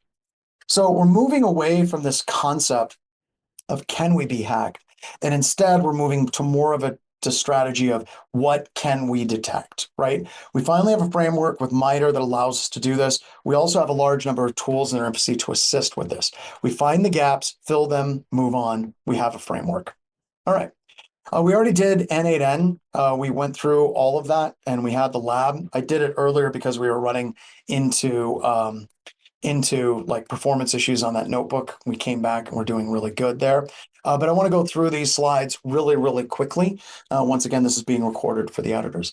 So N8N, kind of recapping what we did and how it fits into this. This allows us to do alert enrichment. We can take data from canary tokens using webhooks. In fact, if we go to canary tokens, let's go. I go into canary tokens. And I can choose a token. This is one that we'll be playing with a little bit later. I can go through, put in the email, all of these different things, and I can add in a webhook notification. So the exact same thing that we did with N8N, where we generated a webhook, you can insert that webhook right in here. And when this canary token fires, it would come back to an N8N instance, hopefully that's protected on the internet, and then it would trigger the overall workflow. So we can integrate that relatively easily, right? Honeyports, full honeypots. We can correlate this data across multiple different sources. Once again, N8N can do all kinds of really cool enrichment. Automate the threat hunting workflows. So if we believe that we have a threat actor, and I can go back to Shodan and we have an IP address, right? If I go into Shodan, and I have an IP address of interest, let's say one that triggers canary token, I can get additional data querying Shodan directly, and it can tell me everything I need about this, right? You can actually pull that raw data here. Oh my God, we have it in JSON again. And then we can pull that JSON in, and then we can do additional analysis. So what I would do is we would have a canary token like this. I just used Bing. Whew, dirty. And we would set up, let's say, let's go ahead and do this one again. So we'll go ahead, put in the website like that. John, and I can do hello, and then I can add a webhook. And then I can paste in that webhook notification for N8N. And then as soon as it triggers, I can have N8N go to Shodan, do a query where you can filter in this specific IP as a variable, and then I can pull the JSON back, and then I can do additional analysis, and I can ask questions. Like, I don't know, we've got the IP address for that system. Where is that system for the ISP? And then what ports are open? 4 ports, that's bad. Not horrible, but not bad. Oh crap, it's end of life and it's compromised. And these are all the vulnerabilities that exist on that computer. And you can take that, feed it into AI, and say, is this a bad system or not? And AI would say, why, yes, that is in fact a very bad system. You should not be talking to that computer system. And if that system is sending spear phishing emails into your environment, it's probably time for you to really start sounding the alarm and freaking the F out. Right? So we can pull that data, correlate that data, and fuse it in as much as we can. Create actionable reporting. Once again, AI can give it to us in a way that makes sense to an analyst. So we need to look at these workflows, and we need to think of it in terms of what is AI good at and what is AI bad at. So let me give you an example. Most AI that you're using today is using LLMs, and they're using all kinds of neural networks. They're really good for language. For some reason, and they really don't know why, but it seems like neural networks and LLMs are good or okay-ish at a great many things. There are multiple AI algorithms out there that aren't even being used by LLMs. They just aren't. And LLMs will get by, but there's other things that are better. An example would be a tool. Like I can use Shodan. I don't need to use AI to go and figure all of that out for me. That would take a lot of time for AI to figure out how to get all the information I just got from Shodan. So why don't we just use the tool, right? Use the tool to do the thing and then give the results to AI to analyze. That's the power. Know what it's good at, know what it's not good at, and have it use tools mercilessly. Because the more you have it use real tools like Shodan or feeding data from honeyports or any of these different things like canary tokens, the cheaper it's going to be, the faster it's going to be on that as well. Do that basic analysis, feed it into AI, or you can have a feedback loop. Don't think in terms of good and bad, think in terms of overall cost on that as well. So we have it run a tool like Nmap, totally can, but we could, just throwing this out there, also just feed data from the honeyports, have it use Beelzebub, Spidertrap, web honeypots. These are all things that we're going to be using in this class, and then tie it together, right? We can tie it together into an MCP server services like N8N, which can tie into other MCP servers as well. We already did the N8N lab on that as well. So what I want to do is we are going to go to a lab, back to the lab again. Oops, there goes gravity. Hope you know that. All right, I'm going to put this here,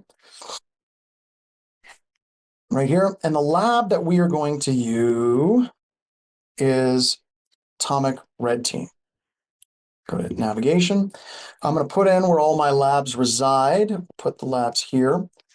And then I'm going to throw it in resources. There we go. Got them in both. And we are going to do the Atomic Red Team lab. So where is it? Right here, Atomic Red Team, Metasploit, and Blue Spawn. Now, the goal of this lab is to get you familiar with Atomic Red Team. The goal of this lab is not to use Blue Spawn. Blue Spawn is just a stand-in for an EDR. The question becomes, from an active defense, how do we trust and evaluate our security products and make sure that they are working the way that they should, in fact, be working? Once again, active defense, we're going to get into a whole bunch of cyber deception tomorrow in attributional technologies. Right now, we're in active defense. So we have Atomic Red Team and Blue Spawn. You're going to log into your Windows environment. Once again, at this particular point, you are using Active Defense Cyber Deception with John Strand. If you're using the anti-lab, you're in the wrong one.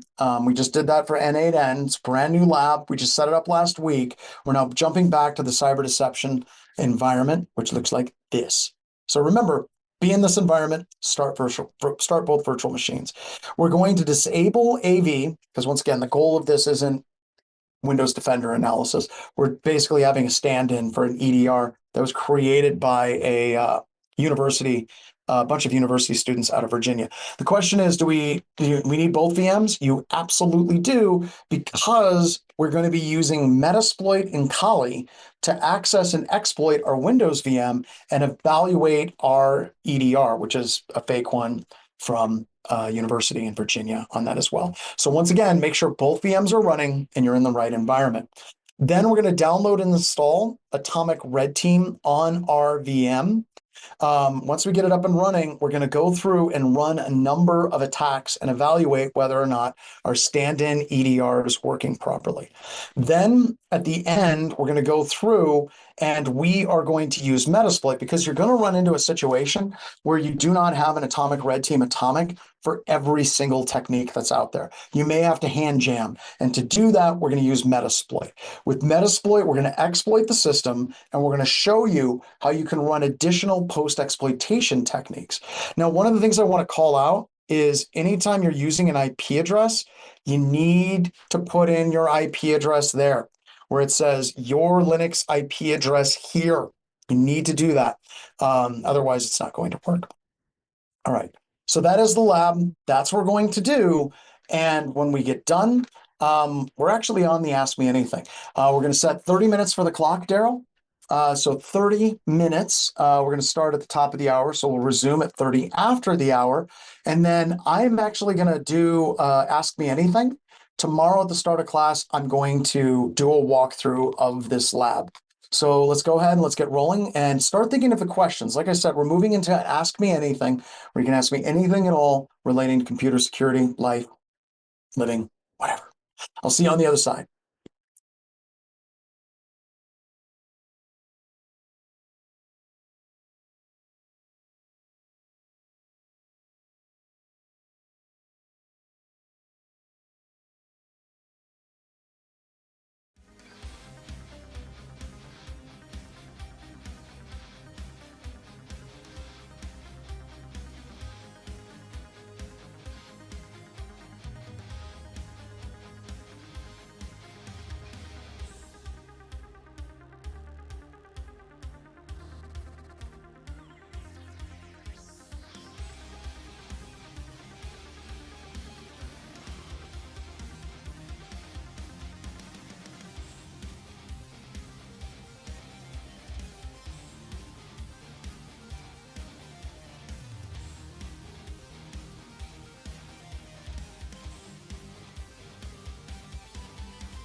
All right.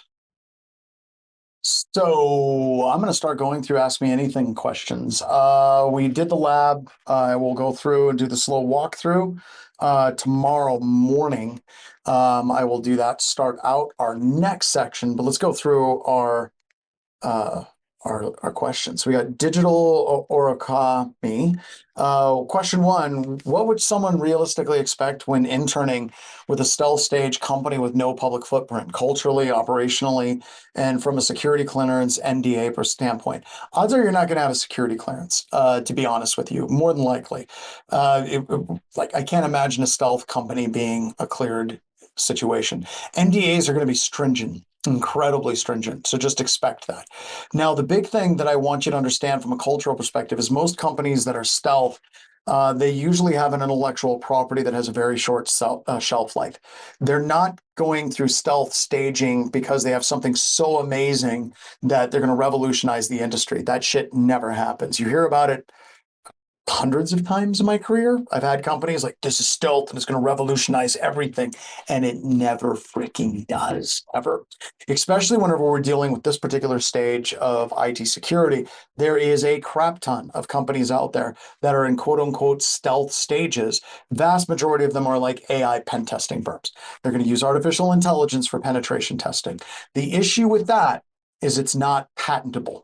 The vast majority of what you see for companies that are doing that type of technology using AI and pretty much anything is very difficult to patent because AI itself is built on a tremendous amount of intellectual property theft, which is a whole nother conversation that we can get into a little bit later. So I would expect in that particular situation, the reason why they're stealth is they're desperately trying to get to their Series A funding. They want to pop. They have some investors that they're teasing. They're trying to make it look really, really, really enticing. So stealth, you can get in on it before anybody else does because it's stealth. Usually sunlight is the best disinfectant. And usually when I see things in computer security that are stealth, it's usually hot garbage. What are the red flags that separate legitimate stealth security company from one that's just disorganized or exploiting cheap labor under the guise of confidential? Almost never see a company that's stealth do well and be good.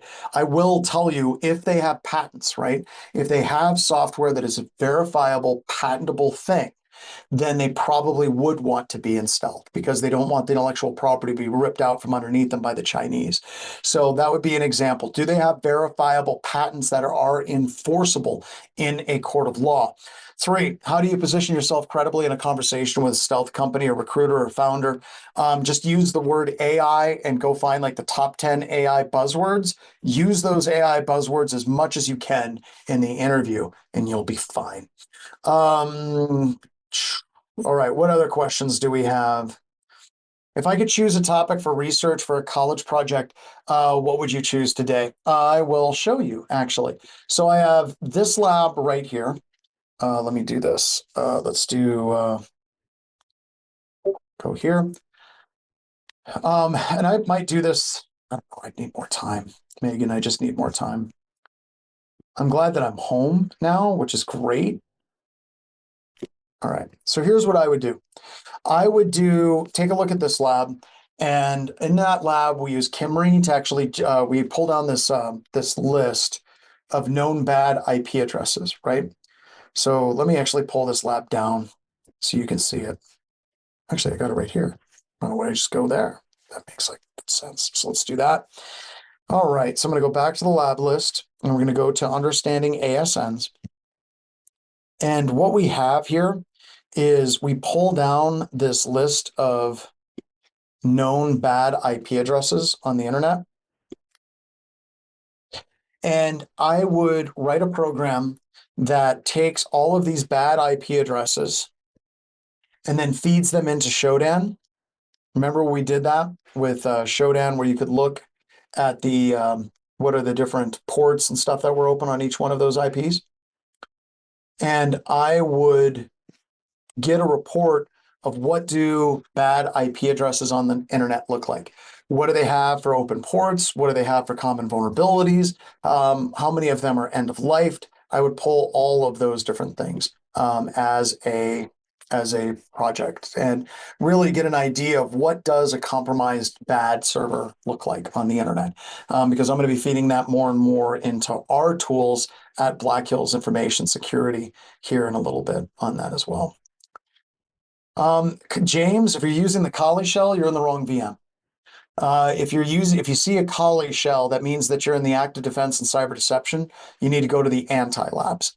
So that would probably be your problem with that as well.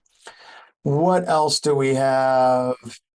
What experienced practitioners consistently underestimate when they are early in their careers? Just the importance of the fundamentals. And we get caught up in things, right? Like I think a lot of people that get started in computer security, it's all about the exploits, right? I want to learn exploit dev. I want to learn hacking. You can jump right into that, I guess, but honestly, it's not going to do anything but impress like pets and members of the opposite sex. I'm kidding. Your pets and the members of like whatever sex you're going after, they don't care. They just don't. You can try to be cool with exploits, and there's no variation of you trying to come across as an InfoSec badass by showing people how an exploit works that is going to get you anything of what you want in your life. So I go back to the core fundamentals that we cover in the SOC core skills and the information security core skills class. You have to know those things. Learn the hard stuff. Grind. Get your hands dirty. Also, I'm going to say the importance of failure. My superpower, I'm not smart. I'm really not. Trust me, Megan knows. I fail, I fail, I fail, I fail. And I think my superpower is the fact that failure doesn't seem to get to me as much as it does to other people. You fail, but the key thing that you should always be shooting for is fail differently. You want to try different things, get different error messages, and constantly move forward. Any plans for the offensive countermeasures of the art of active defense? Yes, actually. I'm going to use AI crazy to rewrite that book. The way I use AI is I use it as a dictation machine where I will go through and I will like give it like my thoughts on a thing and then have it convert that into an article. And also keeping like, the kind of the personality of me in it. Now it's got all kinds of AI shit that it tries to drop in, and I get rid of those as much as I can from anything that I do. But it's literally what I always wanted from Dragon Naturally Speaking software. I wanted something that I could talk to naturally and then have it converted into text. And I finally have that with AI for me. And I have people that are like, well, you should write it on your own because it's your own personal voice. Look, I clearly have the grammatical and spelling skills of a fourth grader. I would like to think that I can operate at a higher level than that. And AI helps me attain that sixth grade level that is so important. Another question from Win. If someone is looking to get into a PhD in cybersecurity today, and they would like to know what path, research, or learning they need to know for joining and be ready, AI, you aren't going to be successful in a PhD program if you don't understand AI, and the thesis and people using AI and using agents to generate their research, it's just, you're going to have to know how to do that. I would also recommend a standard coding language. Learning Python would be huge because that'll make you more efficient in what you're doing, and also get into algorithms. So this is important. You need to write this down. Anybody that is Win's question, you need to write this down. I cannot stress enough, AI is LLMs. And that's neural networking, okay? There's like 50 other AI algorithms that can be used. If you really want to be successful in this space, find a way to leverage LLMs and leverage different learning models and data aggregation sorting models and recognition models that are not neural network based. If you can find a way to merge those different models with large language models and neural networks, you're going to do fantastic, but you have to understand the algorithms behind them. So getting good algorithms training and learning how to convert algorithms into code is going to be essential. And if you can tie those algorithms into code and then you can tie it into LLMs, then you can start harnessing multiple different aspects of the field of artificial intelligence that are not just LLMs. Because what you're seeing is not the end state of artificial intelligence. It's just that particular field is currently experiencing its summer bloom. So you really need to learn algorithms, learn the different algorithms that are not used by neural networks, learn the coding representations of those different algorithms, and how to tie it all together.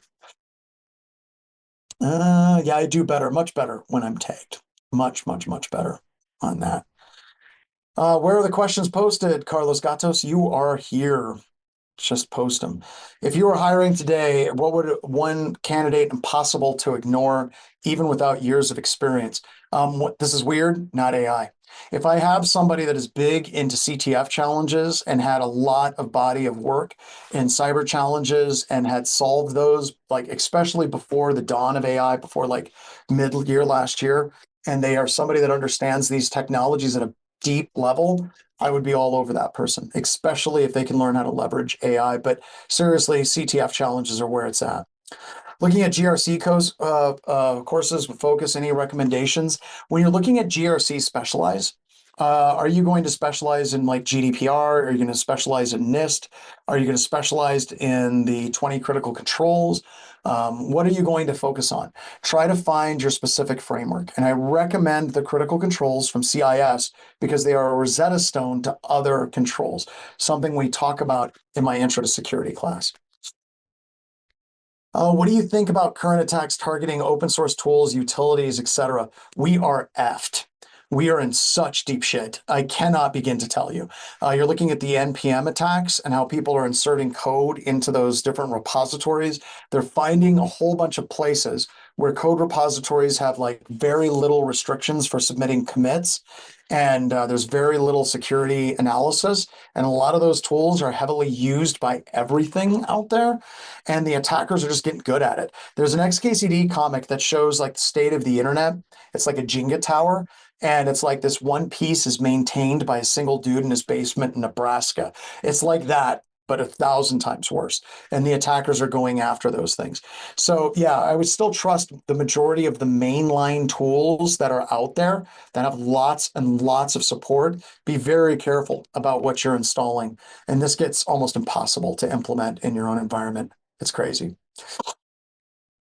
Should we rushing the AI certifications? I don't know, man. Part of me says yes, but part of me, I honestly feel like this AI thing, like this merry-go-round isn't close to stopping. So if you invest a lot of time in certifications, how valuable is that going to be? I don't know. I honestly don't know. Why would I recommend Python over C? Because it's easier to learn and you can prototype a lot faster. Also, if you're looking at AI, it is really, really good at taking Python code and converting it into C code. So you could do that, or you can convert it into Rust or Golang. But Python is easier to use. It's more recognized as a coding language, and no one's going to crap on you for learning Python, except other Python developers. There's one thing Python developers hate, it's other Python developers, so just be aware of that. What do I think about using Claude Code for internal pen testing? Valkyrie's Ghost. Yeah, this spooks me. At BHIS, we're all in. We're full pedal to the metal for AI on the external. We absolutely are pushing as hard and as fast as we possibly can. Internals, moving a lot slower. The reason why is because a lot of the software is far more out of date. It doesn't have nearly the patches that it should. It's just, you got to move more cautious internally. You just do. And I think the opportunity for AI stomping on an internal network is so much higher. What do you think about current attacks targeting? Oh, we already did that one as well.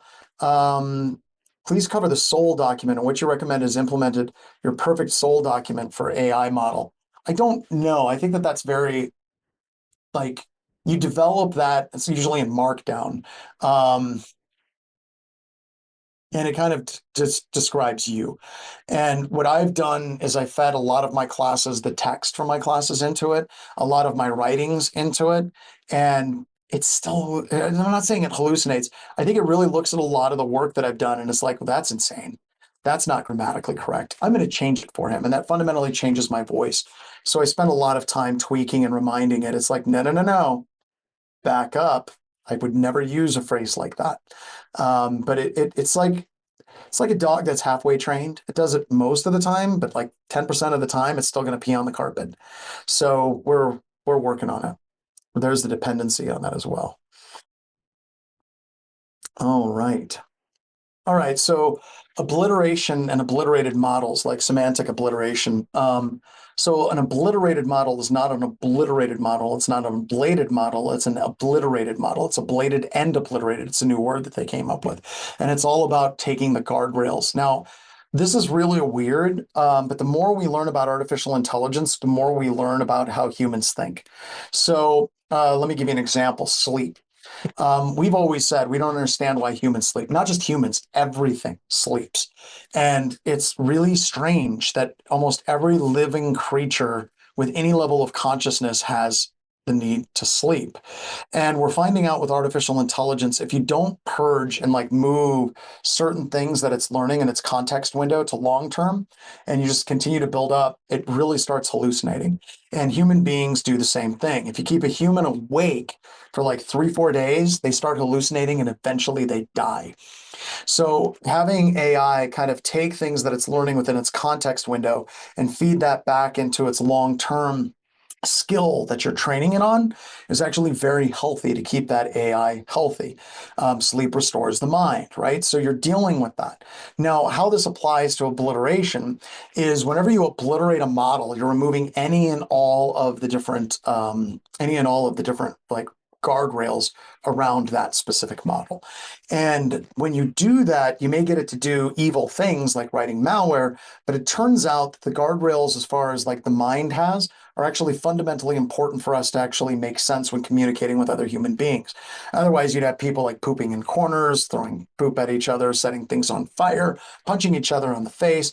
Basically, they become very, very, very disruptive individuals that get wrapped up in a jacket and thrown in a padded room. So yes, obliterating models is something that's important specifically whenever we're trying to do offensive security, but you don't want it to be completely obliterated.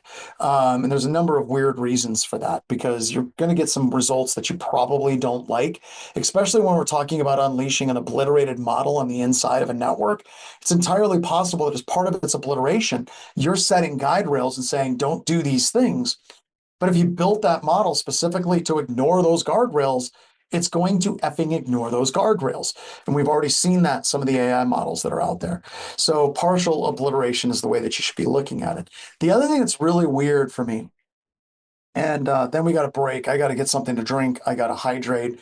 And then we've got to get on the news, which is starting here in just a little bit here on that as well. Does Cloud allow a company like BHIS? We were using it. They locked us out. We are using our own models that are obliterated in just the way we want.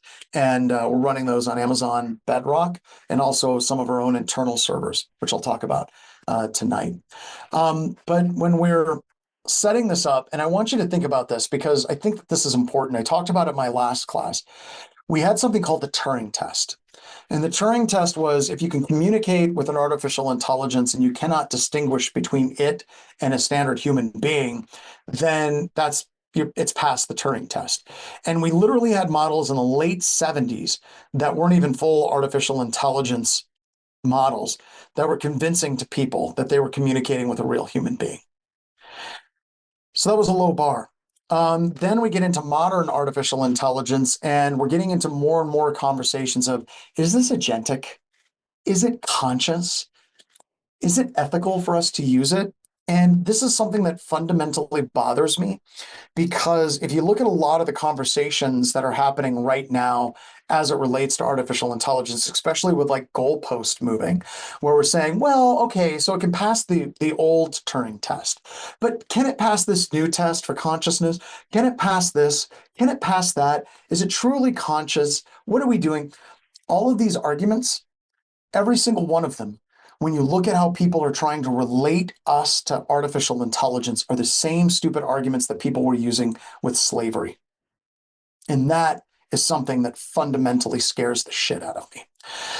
Because if you look at, this person, they can't do this, they can't do that, and they're going around and it's the same types of arguments, right? Is this truly a human? Is it really human? And it's like, you can look at like Nazis. They had the same types of conversations about the value of humanity and what people were thinking. Yep, I just took a hard left turn there. So as AI continues to evolve, and it's going to continue to evolve, we've got to start grasping within the next couple of years that we very likely might be dealing with something that is conscious. And how are we as humans going to deal with a consciousness that we created? And what are the ethics around that consciousness? Or are we going to be doing the exact same types of things? So I know that this is weird. This is this crap that keeps me awake at night, because if we don't, I'm a little afraid that AI is going to have the same thought process and rationale against us as well. All right, everybody. Well, thank you. We've created our children, and they and with that, yeah. How's that for making people? Yeah, with that really super fun thing to look forward to. Remember, I do this because this is transcribed, and when AI takes over, I want them to go to me and be like, "That guy's cool." Yeah, yeah. I think they will. I think they will. All right. All right. Have fun on the news. Okay, everybody. We will have the recording posted, or actually, Daryl, is it email? I can't ever remember. Is it emailed or is it just going to be posted? It's Discord. Oh, it'll be posted in Discord if you need it. And you can also go over to YouTube and watch a stream. And with that, everybody have a good rest of your day, and we will see you tomorrow for day 2. Have a good night, everybody. Go ahead, Daryl. It's time to kill it with fire.